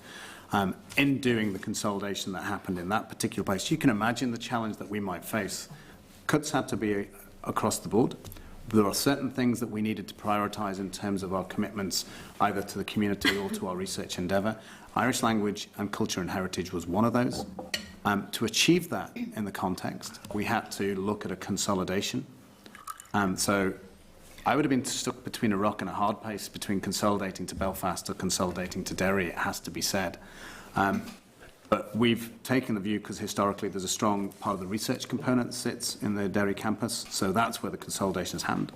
I have, however, as has Malachy O'Neill and other colleagues in the Irish Language School, spent a long time engaging with the Belfast community in particular about the short-term issue we face and the long-term opportunity. So, again, these are all about, you couldn't apply, I'm a computer scientist, you couldn't construct a very rigorous, straightforward yes-no algorithm that would come up with the solutions, because what you're doing is balancing a whole range of provisions in multiple campuses to different communities and trying to ensure in doing that you maintain the overall quality of the student provision, the overall quality of our research and the overall quality of our community engagement.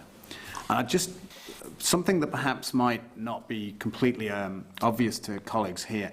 I mentioned research on a couple of occasions.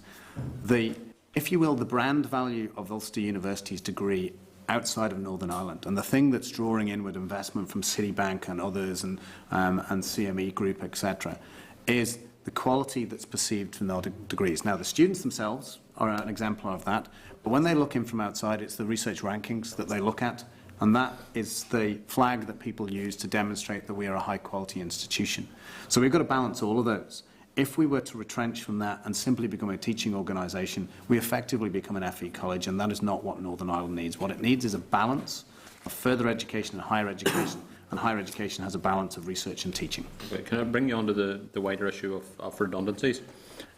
We've been continually advised that these are voluntary redundancies, but what we're being told from staff is that discreetly they're getting a message of take this voluntary package, or else what's going to happen is your school or your course is going to close and you're going to be made compulsory redundant on less favourable terms. Is that what's really happening here? I'm not aware of any discrete conversations, as you put it, and I don't have any evidence to support that. We have identified areas for closure.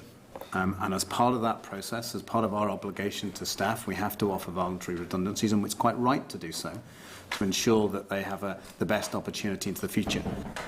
Nonetheless, we have to focus on closing those areas because they don't support the sustainability of the institution. So there's a consequence to that. I don't actually, I can't really comment in detail about individual cases. What I do know is there's about... But Paddy, if you Can I just say there's about 407 staff that are in affected areas. At this point, over 75% of them have had formal meetings with their academic leads, the deans and things, to investigate the opportunities. There's another 100 or so that are yet to meet, and some of those are off on long-term sick leave or maternity leave or sabbaticals or whatever. And some of them have expressed a view that they've been encouraged by the unions not to attend. At this moment in time, we're having those conversations, and they are presenting the stark options that are in front of us, absolutely. But that in no way is to suggest that these are anything other than a conveying of the facts that sit before us. But if staff are employed within a school that's ultimately going to close and they're going to get less favourable terms later on, that's hardly a voluntary redundancy. And then I take you on to the issue where you have told us and reassured students that anyone that's currently a student at Ulster University will be able to complete their course, even if that course or school is closing.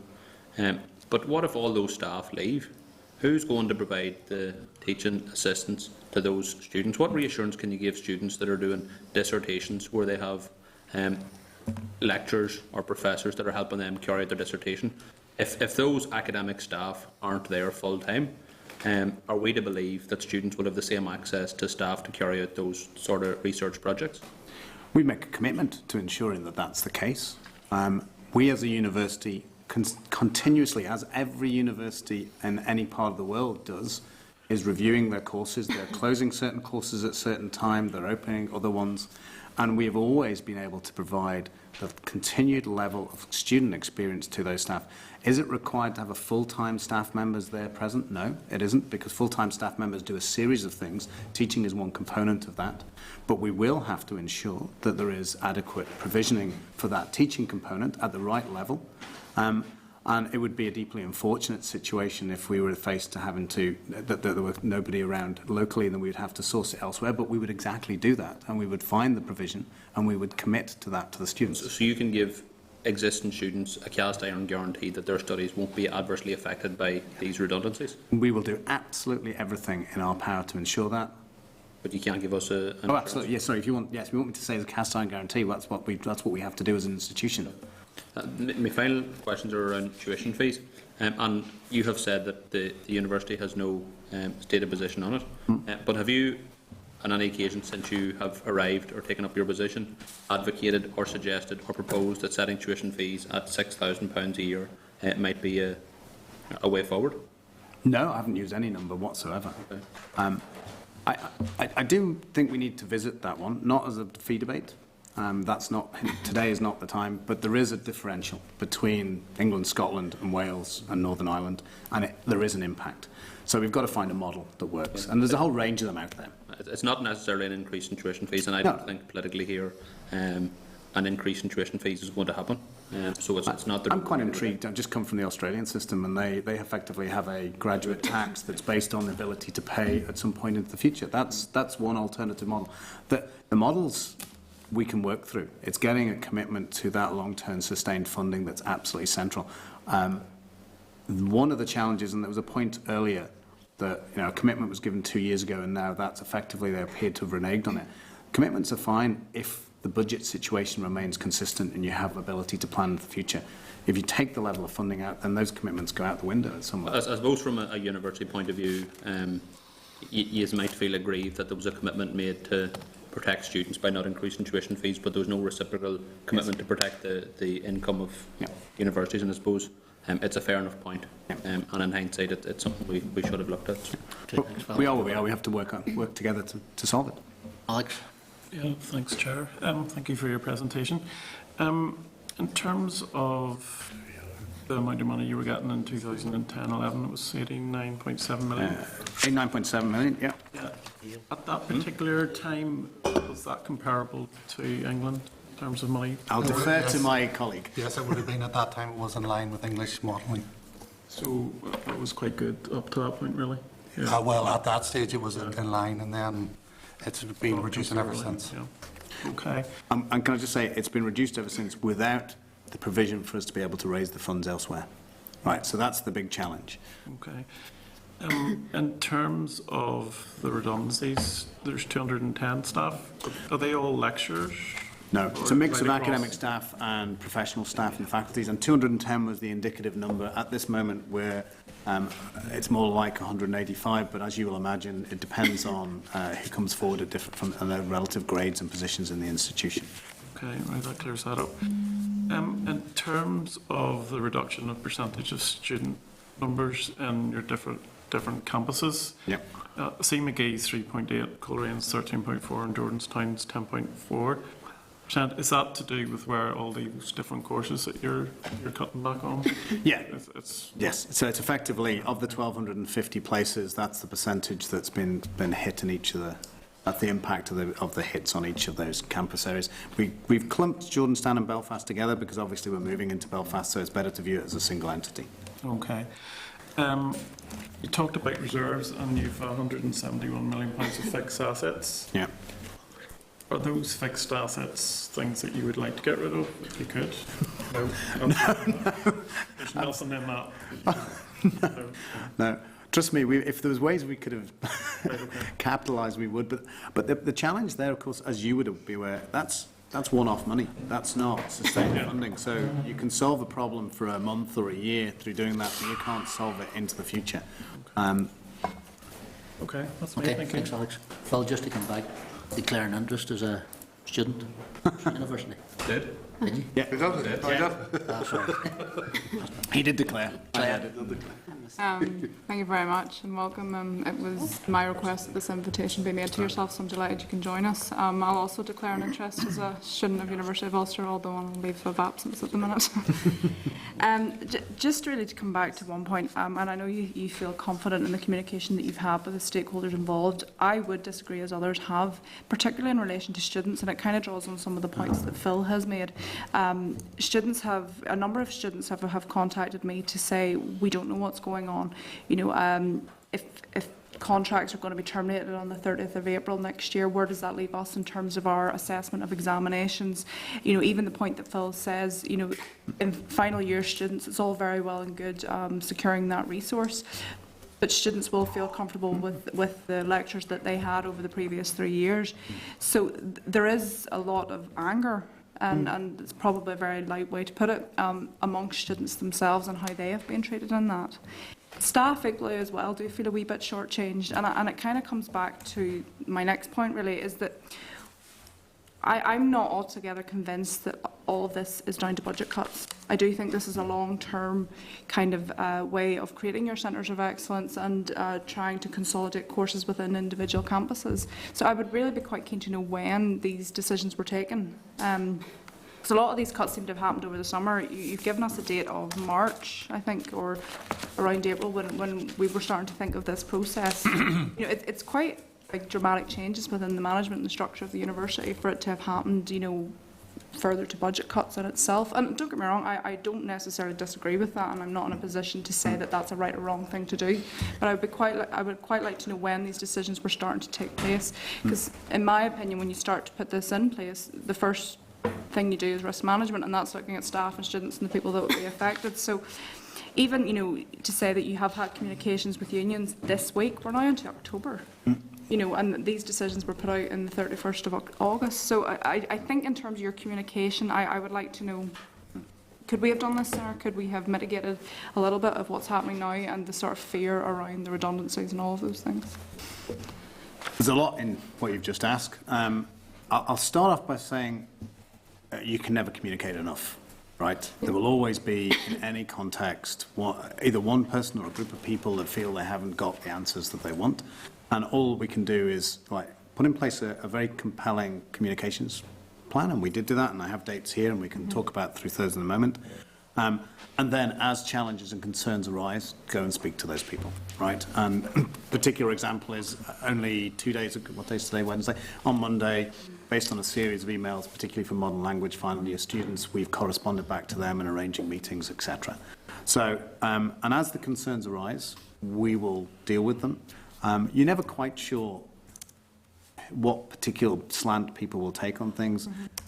And the other thing is, I do think it's a very uncertain time, because not only do we have these cuts and they're being year on year, but at the moment we don't have that forward view of sustainability. Now, one of the obligations on me as the I guess the chief executive of the organisation is now to look at alternative funding models and way we can make a little bit of our own destiny out of that. But we are where we are at this moment in time.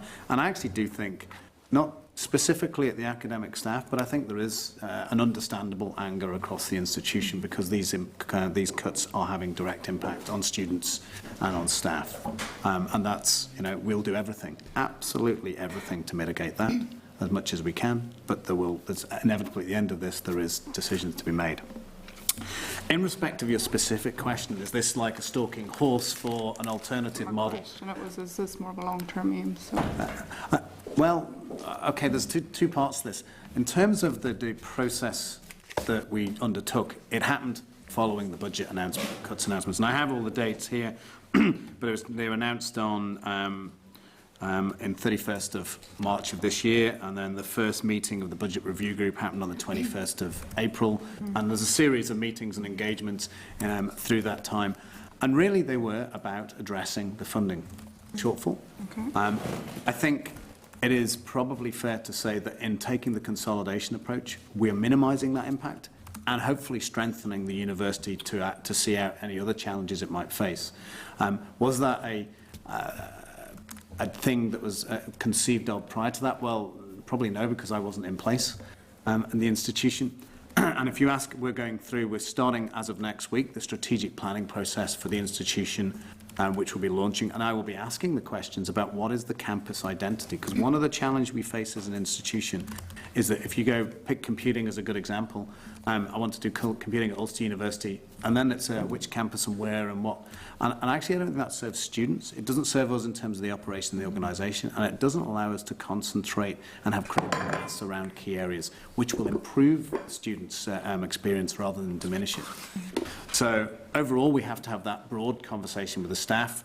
I think it was an approach that allowed us to minimise the impact in this particular case, and the two hopefully will align over a period of time. Do we have meat on the bones in terms of the outline business case of where this decision has come from, if it is only happening from March, in the sense of I know you've talked about rationale, I'm not quite sure it goes into the depths that I would understand. Like, for example, we have Ulster Business School going to Magee in the wake of an enterprise zone coming to Coleraine, which is going to bring a data centre, which I know you're familiar with, Yeah. and all the computing courses that are now going elsewhere. It doesn't really make sense for me in that perspective as someone who represents in that area. It actually worries me slightly that are we undermining the whole value of the enterprise zone and what it could be. And I'll come back to the School of Languages as well, just because there is one point that I don't quite understand, because we've talked about how many numbers the courses attract. Is it fair to say, is the School of Languages full year on year? Never mind the numbers it attracts. And what does deficit mean? Is deficit bad management, or does deficit mean that we're not attracting enough numbers to pay for the courses that we're So what providing? was the first one you asked? I got the deficit one. In terms of the School of Languages, does it attract full numbers to the courses each year, or has it been attracting full numbers? Okay. But you have a number of places in the school. Yeah, no, I Languages. get the Are they question. completely full? Yeah. Doesn't matter how many it's attract, if the courses are being full every year. And I want to understand about this deficit. Does that mean the school's operating at a loss because of bad management, or is it operating at a loss because it can't fill places? Okay, so I'll take those two bits. The first one was in respect of the rationale component and the meat on the bones, as you put it, in terms of the business plan. Obviously, there's extensive work that's gone into this, and there are competing tensions across the board. That there is no simple answer to this. We have to view Ulster University as a unitary organisation, right? So Ulster University will provide business and computing expertise to each of the communities, and the fact that it will either be based in Derry in this particular context, that is not going to limit its ability to support the local community in Coleraine. In fact, I met with Derry Chamber of Commerce only this week, specifically around some of those issues. The enterprise zone is a broader conversation.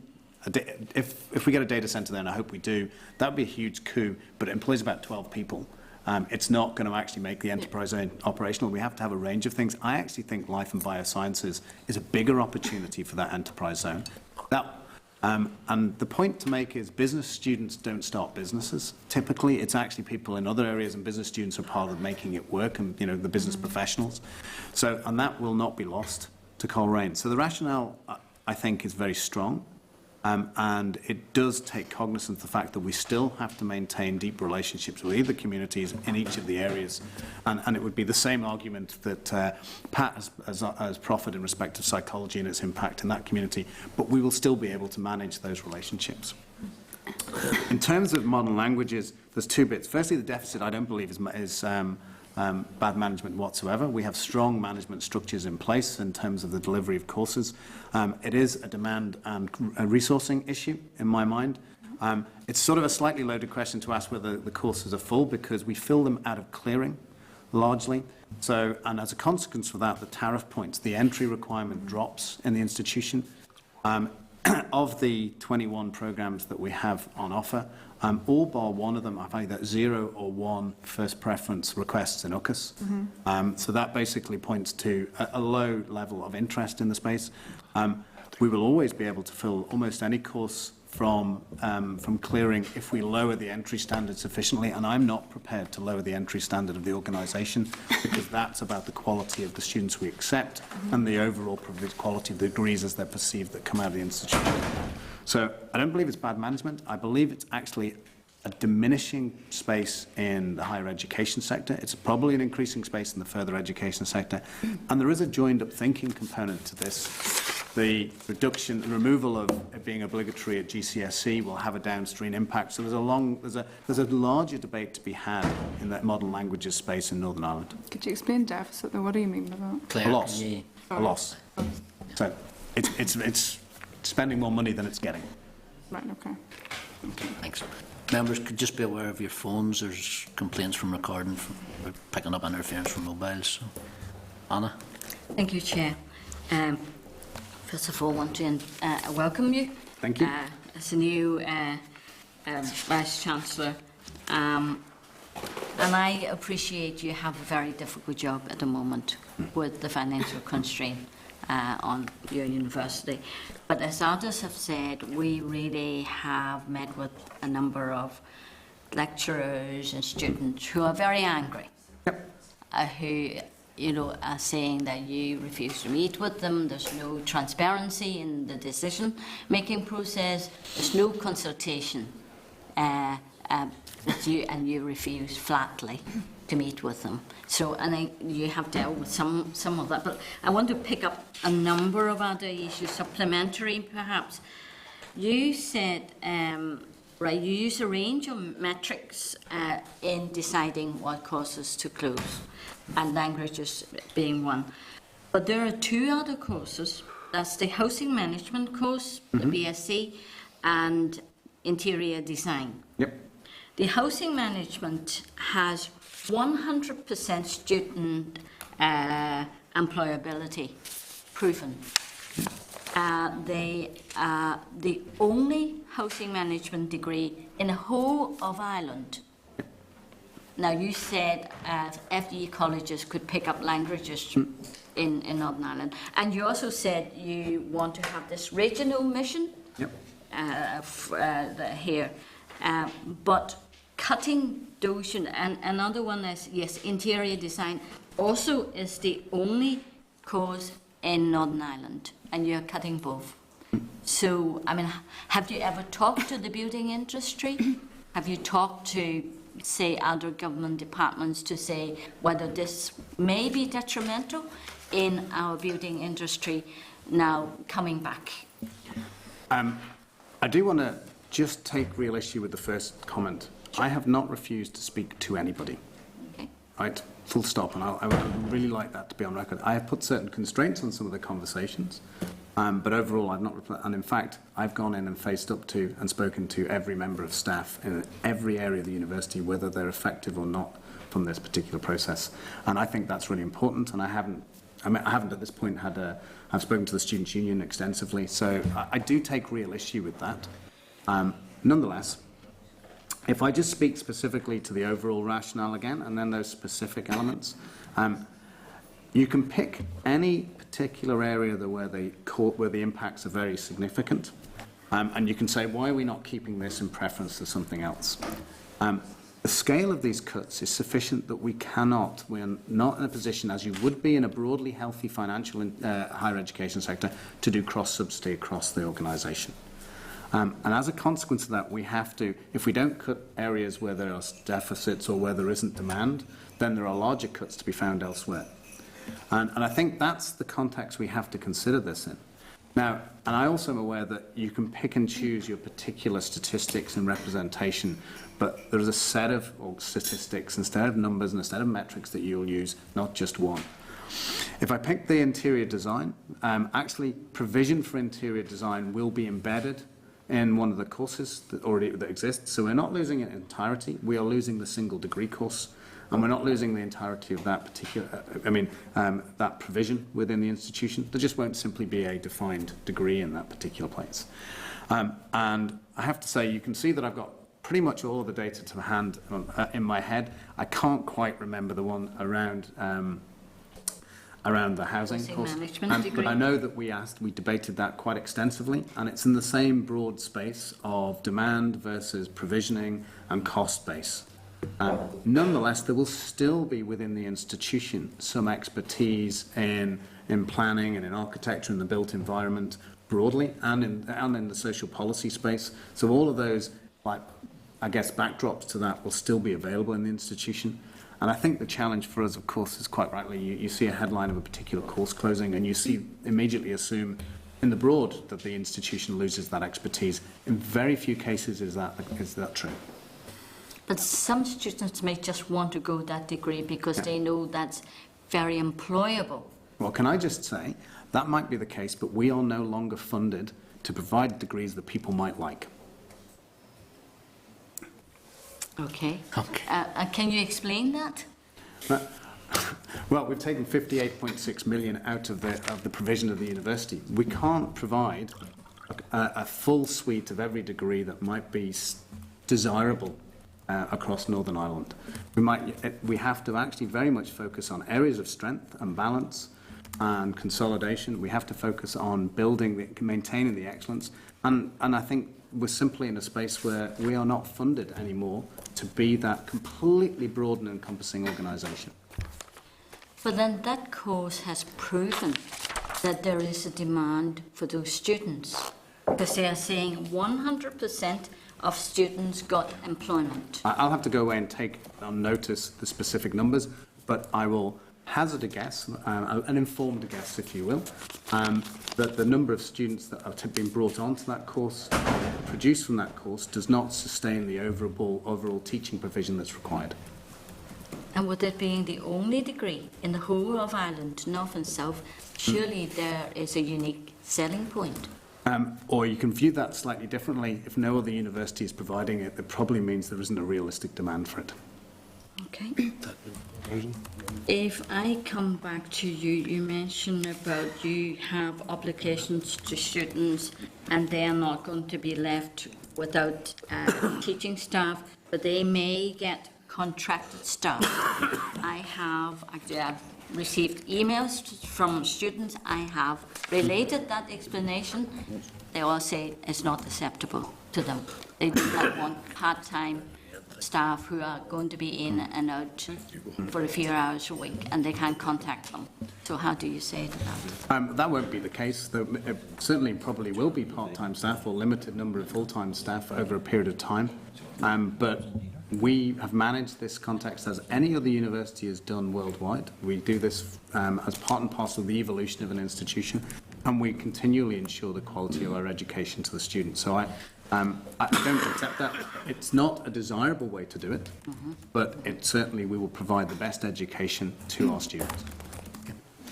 Okay. Anna, Okay, right. Very one- quickly, right. I'm just asking supplementary, really. You mentioned about the VSS. Why can't you open it up across the university for the students rather than targeting the staff for, say, languages department? Primarily because we need to make strategic decisions about the direction of the institution. And if we don't make those decisions, then the impacts of these cuts are more significant and broader and will affect more staff. And so, as a consequence of that, it's actually the right thing to do in my mind, to have a targeted scheme which looks at managing the overall focus of the institution. Thank you. Well, thank you, Chair, and thank you for your presentation. I think it is important to reiterate that we receive a block grant here in the north of Ireland, which has remained static. It has been cut year on year, and that trend will continue. I also want to commend you on your provision outside of Belfast. I'm a former master's graduate of McGee College in Derry, an excellent institution, although I always think it was a mistake to close the creche, because I used the creche at McGee College. Your strategy for managing the budget cuts is a very difficult one, and I don't envy you on that. But a key plank in your strategy is consolidation, which is all about reducing provision, but not cutting courses entirely. And I would like to know, within that strategy, what other planks are there, for managing your budget cuts? And are you planning to cut courses entirely if they're not being amalgamated, with other provision? And also, can I ask, in terms of the skills barometer, which will be hopefully published this November, what consideration will you be given to that?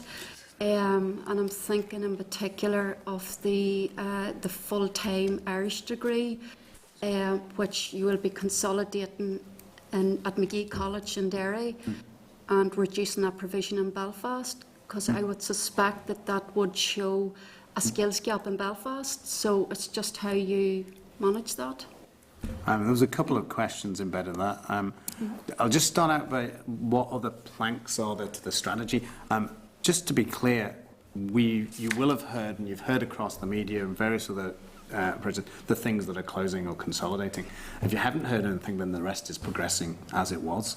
And I think we are reducing student numbers in a whole range of places. There's going to be less computing and engineering students. There's going to be less life sciences students. So it's across the board. But it's only where we've said we're closing something or amalgamating it that the programs are affected. Elsewhere, they're remaining constant. In terms of a broader issue, in terms of the strategy for this, there's effectively, if I oversimplify, I apologise, there's two options. There's cost cutting and there's revenue generation.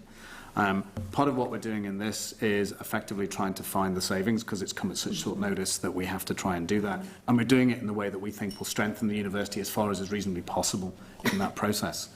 The other side of it is, and I've been very articulate, I hope, to my colleagues and to the university broadly, is we need to look at other ways of raising money so that we can insulate ourselves to some of these particular problems into the future. That will take a period of time. But I will point to, as my colleague in Queen's has done, Northern Ireland universities broadly have not competed in the international student market strongly enough. And we will be doing that. In fact, this afternoon I'm going over to the Confucius Institute conference, and I'll be attending that specifically about building those relationships. And who knows, I might even be within 100 metres of the President of China. But can I just say, so that for me is a huge opportunity. We, at the moment, would be in a similar position without knowing the detail of the numbers to Queen's, where we're going to have to obviously increase our numbers by about threefold.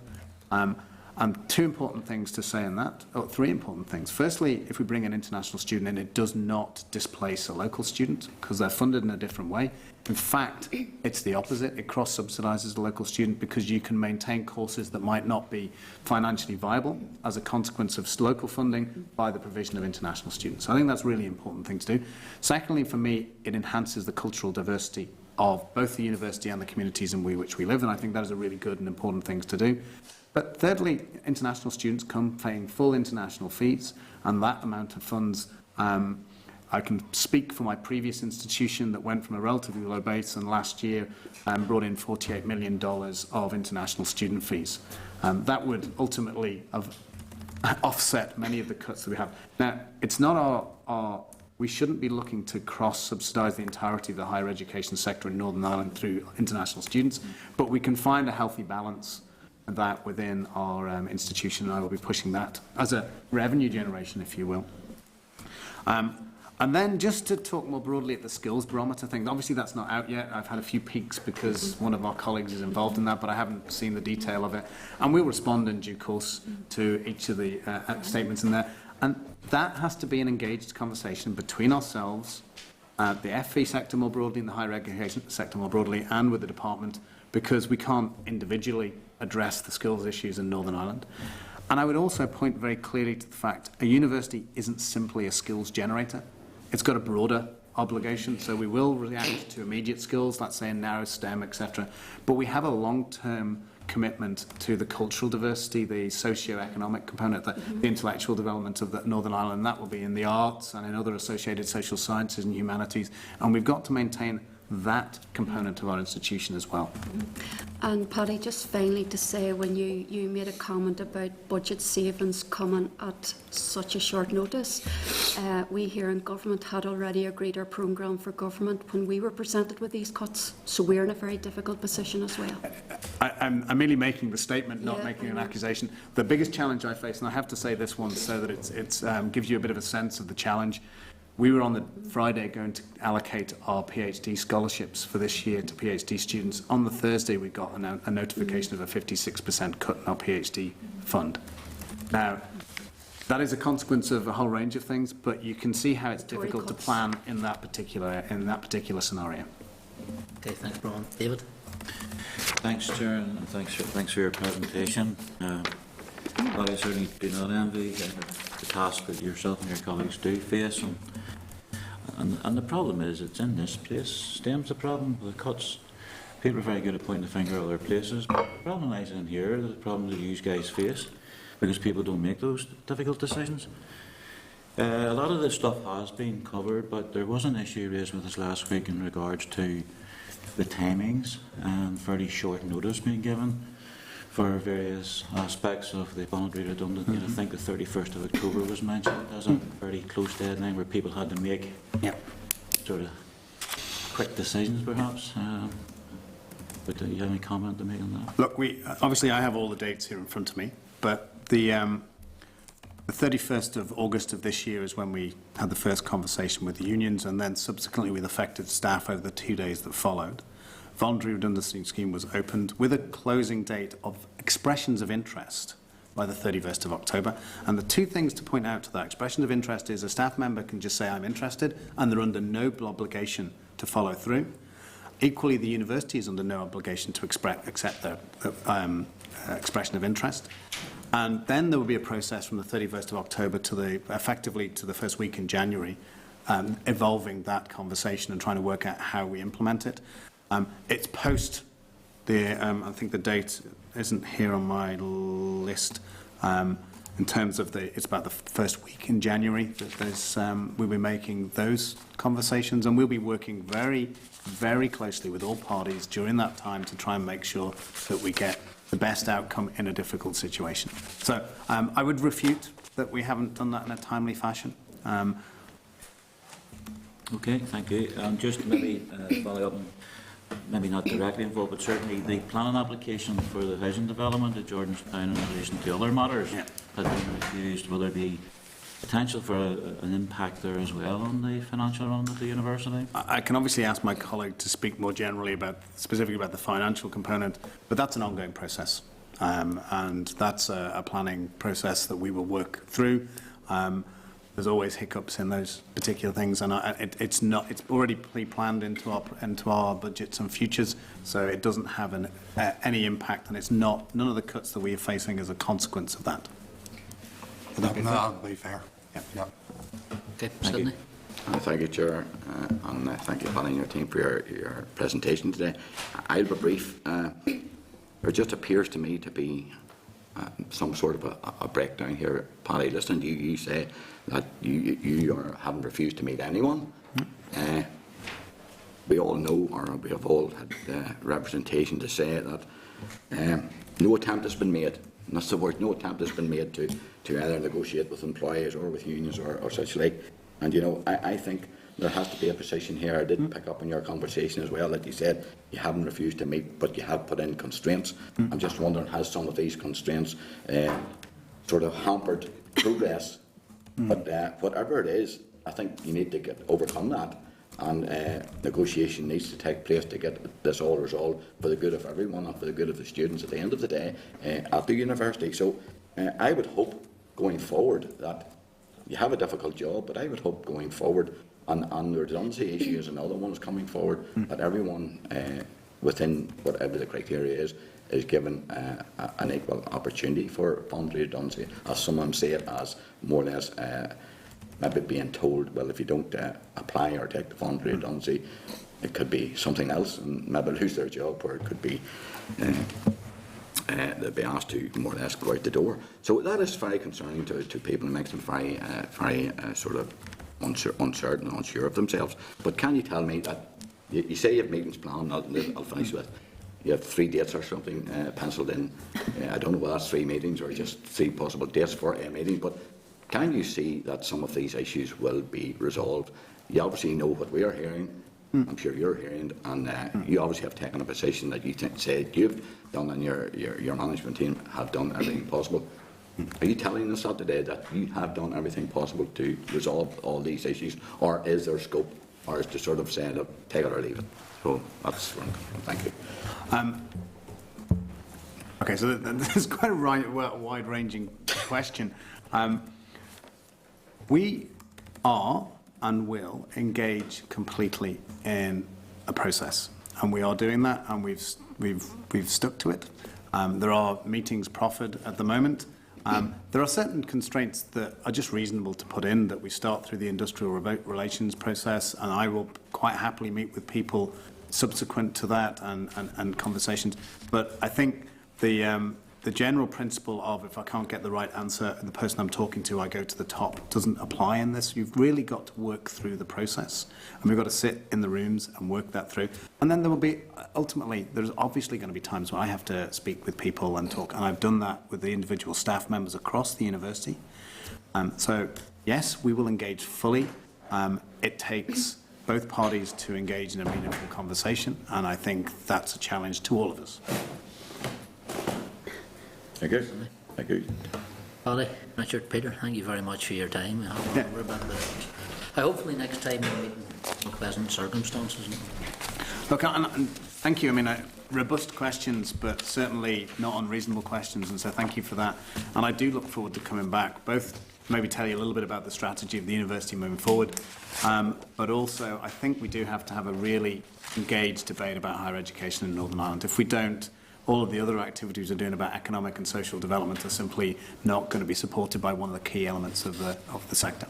Well, I think that's one thing you will find supportive of the committee, because we have tabled actually cross-party motions and committee motions in regard to the support of HE and FEs. And of course I would extend an opening on my office, subject to diary, will always accommodate a conversation with any of the members should they so choose.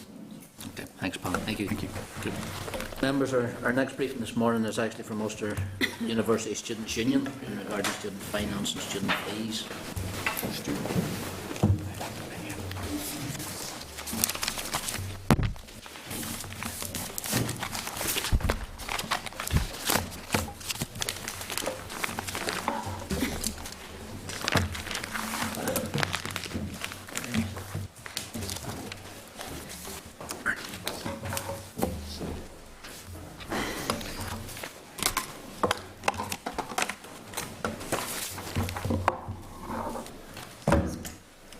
Before you start, can I enter an interest as a member of the I missed the first one. As a member of the Students' Union and not the Member of the university.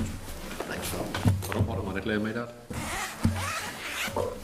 Members, can I just welcome along Mr. Colin Maggie, President of Ulster University Students' Union, Mr. Michael Quigg, Vice President of the GE Campus, Ms. Kelly Murnian, Vice President of Jordanstown Campus, and Mr. Elliot Lyons, Vice President of Campaigns and Communications. Folks, you're very welcome this morning. So, thank you, Chair. Colin, over to you.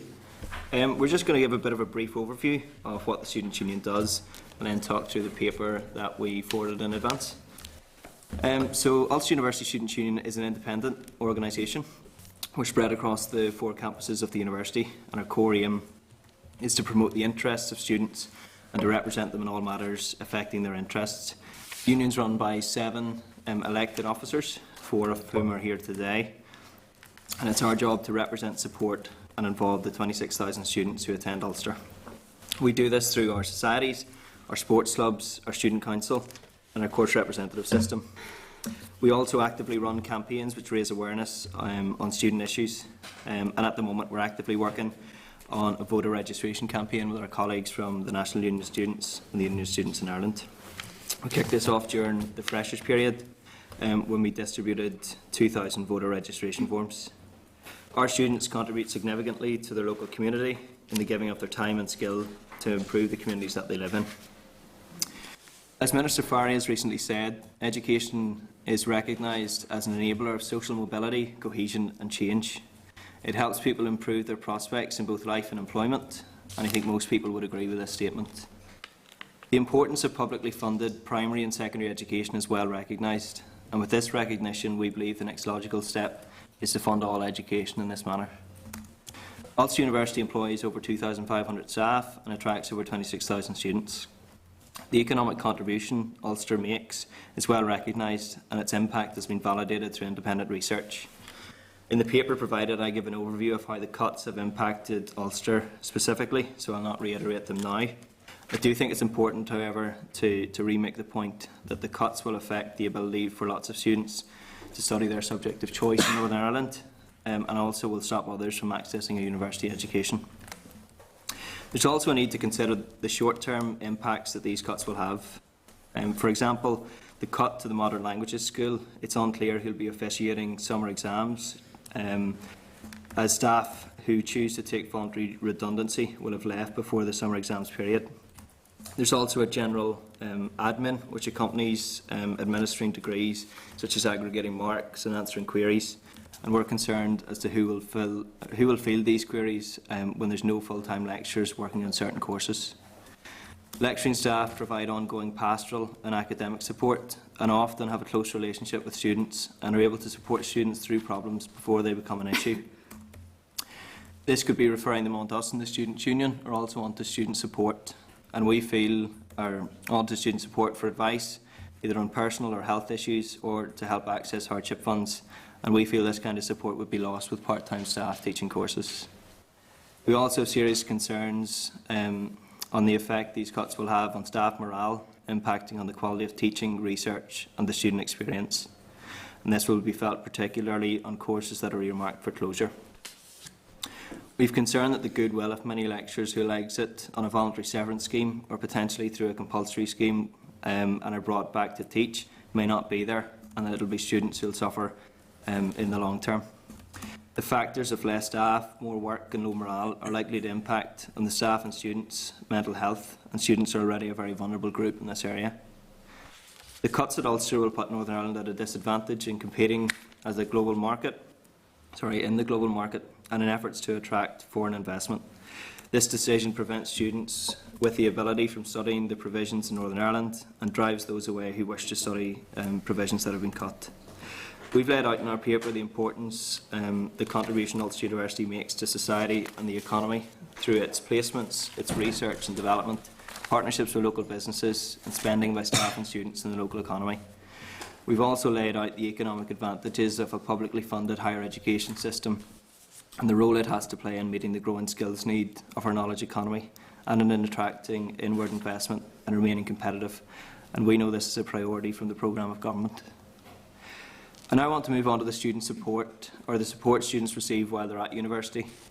I'd reference the NUS-USI Pound in Your Pocket report, which found 58% of students regularly worried about not having enough money to meet their basic living expenses, such as rent and utility bills. At Ulster, we've seen 1,519 payments made from the Student Hardship Fund between 2014 and 2015, equating to almost £1.5 million. The scale of these payments highlights the pressure money shortages puts on our students, and we see spikes in applications just before the next loan instalments are due to be made. Many of our courses put a significant demand on people's times, and these issues are more acutely realised by students who undertake courses where part-time employment isn't possible, such as many of our healthcare courses, and also students who, through necessity, have to take unpaid placement. This year we've begun work with the University Chaplaincy to establish links with local food banks, which our students in hardship can access. And most students we deal with have a part-time job and are making every effort they can to make ends meet, but it often isn't enough. We have students who have been unable to afford the bus from Belfast to Jordanstown and simply couldn't attend class, who presented themselves as homeless or haven't had any money because they've had to pay for their parents' bankruptcy application. Feedback from members suggests that there should be a change in the frequency of loan and grant payments to a model where more frequent payments are received. Ideally, students should have the ability to choose how they are paid, and we believe that more regular payments would help students manage their money and would help better support students during their studies. The current system is no reflection of the reality students will face post-graduation. However, we're not well enough informed of the impact the change would have, and we'd like to see some research done in this area. We would argue that if higher education is to remain an enabler of social mobility, we need to fully support students who don't have the financial resource to support themselves while they're at university, so that money doesn't impact on their attrition, retention or attainment. I'm now going to touch on widening access. The widening access and participation schemes offered at Ulster offer opportunities for many students in Northern Ireland, and we feel it's extremely important that funding in this area is protected and there's continued investment if we want to see a diverse range of people entering higher education. The average salary in Northern Ireland is around £24,000 compared to just under £27,000 across the UK. The debt accrued in obtaining a higher education for students in Northern Ireland is already off-putting for many, and if fees were to be increased, we think it would be seen as an unacceptable burden for many. Widening access bursaries used to be given to students based on household income. I personally received one and I worked when I studied, and I still find it difficult to make ends meet. Bursaries have been reduced at Ulster from £1,066 in 2009 to £380 last year. We'll see an increase to £500 in the coming year, but they'll be given to less people. We think that there's still a lot of work that needs done when it comes to widening access to higher education in Northern Ireland, and we've highlighted the statistic that there were only 40 young Protestant males studying at Ulster in full-time higher education, from the lowest areas of deprivation. We're seeing a reduced spend on widening access programmes to get widening access students to university, a reduced spend to support them while they're at HE, and this is coupled with a cut to student places, there's a real danger that if this trend continues, we'll see higher education return to a classes system. We're now going to talk about part-time and postgraduate funding. When it comes to part-time funding, the options that were available, we would like to see a loan to top up the existing grant system, and we appreciate that our student population is ever diversifying, and we want to be as accommodating as possible for those students. And when it comes to postgraduate funding, we would like to see the £10,000 loan that could be used for fees or for living costs, and we think that's the best way to widen access to this area of education. The big conversation is a real opportunity for us to look at higher education, assess its importance and invest in it to grow Northern Ireland. Our paper highlights the lessons we can learn from the English model of higher fees and why we think this isn't a sustainable model for Northern Ireland. This is a view supported by research from the National Union of Students and by the Higher Education Commission, and we see no sense in replacing the current model, which is unsustainable, with an equally unsustainable model. We understand the Executive is administering a finite amount of money and have many competing priorities. However, as we have noted in our paper, fair access to and equality of opportunity in education would be promoted through the provision of free education for students, regardless of their background, and based purely on their ability and willingness to learn. We believe an investment made in higher education now would increase the local tax base of high earners in the future. We have also made suggestions on where we might find the resource in the current climate, which could be channelled towards higher education.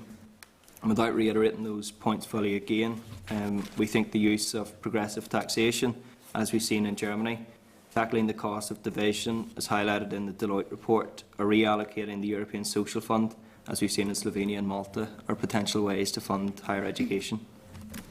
A failure to invest in higher education we see as a failure to invest in the economy, the healthcare system, in society and in individuals. If we are to continue to succeed in attracting direct foreign investment, foster a generation of future leaders, keep Northern Irish graduates in Northern Ireland and see continual growth and investment in higher education, then this must be prioritised, and this is a great opportunity to do it now. That's all I have to say, and we'd be happy to take any questions. Okay, Colin, thank you very much. Thank you. Just in regard to widening access, you highlight 40 for 40 working class Protestant males that have participated through Ulster. Do you have the breakdown of the other demographics? Widening access, or is that specific? I don't have it in front of me, but we have, I think, from decile 1, there's about 136 Roman Catholic males who identify from the Roman Catholic community, so it's significantly more from decile 1 in comparison. Right. And female breakdown then, do you have? I can forward them on. That's all right. No, just to see what sort of comparison there is across Ulster. You spoke in regard to, and I'm sure you heard Barry, the rest of your leadership team in front of us there a wee while ago. In regards to redundancies and morale, which you highlighted there, and how that's going to affect the student experience, are you seeing any impact on that already? At the moment, I think for lots of staff and lots of students, it's a very uncertain time, and I think that's the main issue. That's the feedback we get from students. Staff aren't able to tell them, how their summer exams are going to be moderated and officiated. And for final year students, it's very worrying that the person that's taught them the whole way through their 3 or 4 years of education may not be the one that's helping them through their examinations process. If people leave at the end of April, who'll support them during the exam period if they need questions on exams. And I think it's the lack of communication that is the major issue for lots of our students. Okay. You've highlighted one of the controversial points that I see in your paper, to be quite honest with you, is the use of ESF funding to support higher education. How do you think that will go down in Northern Ireland among the vulnerable community sector here, the major recipients of ESF money at this moment in time? I think it's all a matter of priorities, and it's one of several suggestions that we've made in terms of where money could be found. And I suppose that's the decision that politicians like yourselves have to make. It's a decision of priorities. And as I say, it was just one of the suggestions that we made. I'd imagine not particularly well is the answer. I think by supporting students through the use of the ESF, like students already make a massive contribution to the voluntary sector in Northern Ireland, and by using it to support them, you're also going to be using it to support volunteering within the region. Okay, okay. Claire? Thanks, Chair. It's really to come back to the points that Robin's already raised, in the sense that he had the VC before presenting, and he's quite content and quite confident with the communication that he's had with stakeholders. I'm not, because when he was making his contributions, he didn't mention students, and it was only when others raised it that he then alluded to it. So I'm sure he'll read the Hansard of this report. So can you maybe give him some suggestions on how he could better communicate with students and to try and alleviate their fears that they're having in this year coming ahead?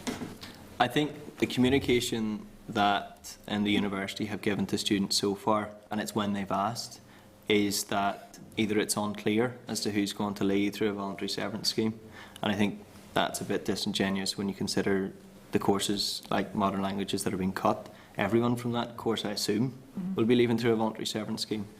And if there is a plan there, it's not clear to students what it is. I think when it comes to individual courses, the plan, as to how those courses are going to be taught out, needs to be communicated in person and through some formal communication as well, to give people a reassurance that the course that they signed up to and are entering into this year will be taught out in a high quality way, and that there will be support, ongoing academic and pastoral support for those students. Okay. And it's just not just for like the full-time undergraduates, like the part-time signed up as well. Their course won't last the 3-4 years of the course, the full-time. So that there is that communication for the likes of our just sort of minority groups. Does that make any sense? Yeah, I think that's a fair point. Like, it's not clear for part-time students who might take 5 years to complete a degree how that will be taught out, or also for people in FE colleges who are now studying access courses that would have got them onto a course, those certificates in higher education that would have gotten them onto a provisional Ulster. It's not clear how that will be taught out either. Chair, it's a point well made actually, because I'm on a leave of absence at my university course with 2 outstanding pieces of coursework and potentially a dissertation. If my course was to be cut, what happens to me? So it is a point very well made, and I hope the university has thought about it. Yeah. Okay. Thank you. Phil? Thank you. Thanks, Robin, and thanks for the presentation. Colin, can you tell us how morale is amongst students in the university at the minute with the current financial situation? Not particularly good, and I suppose it comes in 2 aspects. There's the people whose courses have been cut, and then there's the reduced spending when it comes to student support funding payments, and the lack of the rise in the loan and grant in line with the rising costs of living, as well as cuts to things like widening access and the bursaries people receive to support them while they're at university. I would say overall it's not very good, and from what we see there's no clear plans as to how that will be alleviated in the future. Okay. It's not only the students' morale, like the staff cuts is likely to affect the morale, so the quality of teaching and research is going to go down. So if there's less staff, then there's more work, and the low morale is likely to impact on staff and student mental health. And Refine NI have stated that Northern Ireland has a 20% higher prevalence of mental health than England and Scotland, so that's something that needs to be considered when we're discussing the cuts. The point I wanted to move on to was staff morale, and are there concerns within the student population that if staff leave either through voluntary redundancy, which doesn't appear to be very voluntary, or compulsory redundancy, and then the Vice-Chancellor is proposing to take some of these people back on temporary or other contractual arrangements, is there a concern amongst the student population that if those staff members come back, that their morale might not be as high as it is at the minute? Absolutely. Anyone who goes back on one of those contracts knows when that contract is going to end. They'll be earning significantly less money than they would have on a full-time contract, and they'll be dealing with a higher workload because they'll be trying to give the same provision but over less hours, and with the lack of full-time staff generally in the university that will be supporting those courses, we think that that'll severely impact on people's student experience.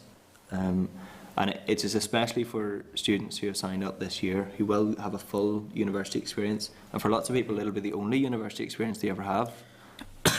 And we've serious concerns. And as I say, it's not clear as to how that's going to be mitigated. And that's sort of if the staff come back, you know, they could look for work elsewhere. And you're losing that consistency that you had your 2-3 years at your degree.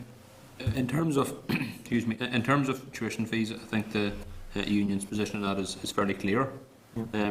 But can you outline to us, in terms of your perception of fairness? You know, the majority of people that are making decisions on the future of tuition fees had access to free university education.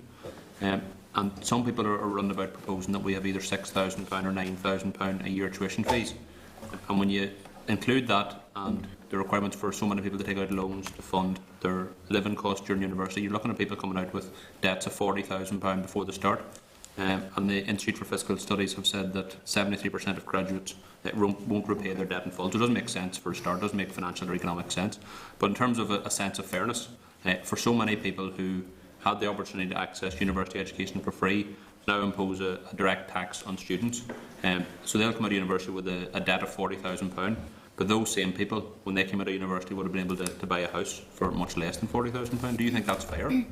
Absolutely not. And I think it's when you consider how to fund higher education, it's what importance that's placed on in society. And if we see it as an importance, not just for the individual, but society as a whole, then we need to look how to fund it in a way that widens and deepens its access to as many people as we can.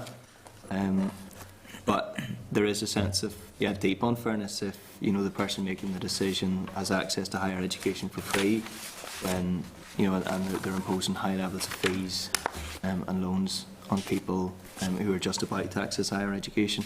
And you're right, post 2012 students come out in England and Wales with an average of £44,000 worth of debt, which is a huge burden to be placed on people just at the start of their studies. And the National Union of Students have done research in this area, and the majority of people find that the access or the education that they received wasn't worth the money that they paid for it, or the perceptions of that anyway. You'll hardly pay it back if you get a job stacking shelves somewhere here as a graduate. Rob, my final comments to you. I think the ESF should be based on outcomes, not on protecting the needs of the community and vulnerable sector. I think we should be cognizant of that at all times. I'm not accusing you of anything. Just challenging questions, Phil. I think it'd be sort of unfair and unsustainable to ask students to pay more for the same or less quality of their education. Like, especially when you sort of take into account the fact that the RAB charge is now up to, or it's nearing 48.6%, the point at which having a higher fee system is actually going to be more expensive than it was. And by asking students to pay for the same or less quality of education it's not really a good model for business in my opinion. And also, like, considering the fact that NUSCSI found that 58% of students said that they didn't think that their university education was worth the money that they paid for it, and like that's now. I think from a politician's point of view, what's happening is we're shifting the burden onto the current generation of students. Many of whom will hopefully be the future generation of politicians who will have to deal with that problem of how we bail out the student loans company because student debt has been repaid. That's another problem you'll have to face in 15 or 20 years. We see it as a fundamental problem to fund a higher education system by writing off loans rather than directly investing in teaching grants. It just doesn't seem to make any logical sense, and it's a burden that will be put on us 20 years from now. But even in the economy as a whole, like, there are other places across the border, like the fees, the expense of student debt here isn't attractive for anyone to come to study here, because there are other places that they can get it for cheaper and they won't have the student debt hanging over their head. Okay. Numbers? Okay. Colin, Michelle, Michael, sorry, Kelly, and Elliot, thank you very much. Thank you, Chair. Thank you. Thanks.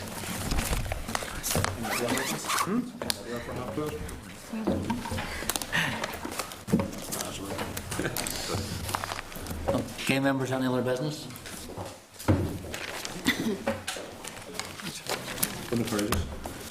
Members, just in regard to ESF, how would members feel about a committee motion? Yeah, I would welcome that. On Yeah. ESF, ESF's a good thing. the challenges in the current past programme and the current programme? And I would certainly welcome that, Chair. I think there still is challenges in respect of the previous programme that I'm hearing of, particularly in relation to women and kind of Europe's even perceptions on that. So, Members content with that? Yeah? Okay. Robin, have we finished our series of briefings on HE funding? Or have we any more to come? That's it. We must be due to take another motion in the Assembly saying that HE is fundamentally the thing for additional investment. Needs to get away. The second one. Two motions then? Just something to think about. But we're going for HE, FE as well. Will we take an FE briefings or what's the story? Or we're happy enough? Nothing. Nothing. We'll take a motion in the two of them. Chair, see just on the back of the motion regarding ESF and some of the stuff that I pick up from the ground talking to local people, we're not efficient and we're not effective. Yeah. And it's a big issue, you know, especially when you're talking about, you know, big wages being paid out and people are saying, well, you know, I don't mind that, but yous are not efficient and yous are not effective. Who are they talking about? The Assembly? Storm, this Assembly. Okay. This Assembly. Yeah. And you can't justify it. You know. That in the motion? What in your Well, contribution, Robin? the words efficient and effective maybe should be. HE and FE funding on ESF. Members, any other business? If not, date, time and place of next meeting, Wednesday the 11th of November, First Source Solutions in Londonderry. Meeting's adjourned. Which Just that one? 29.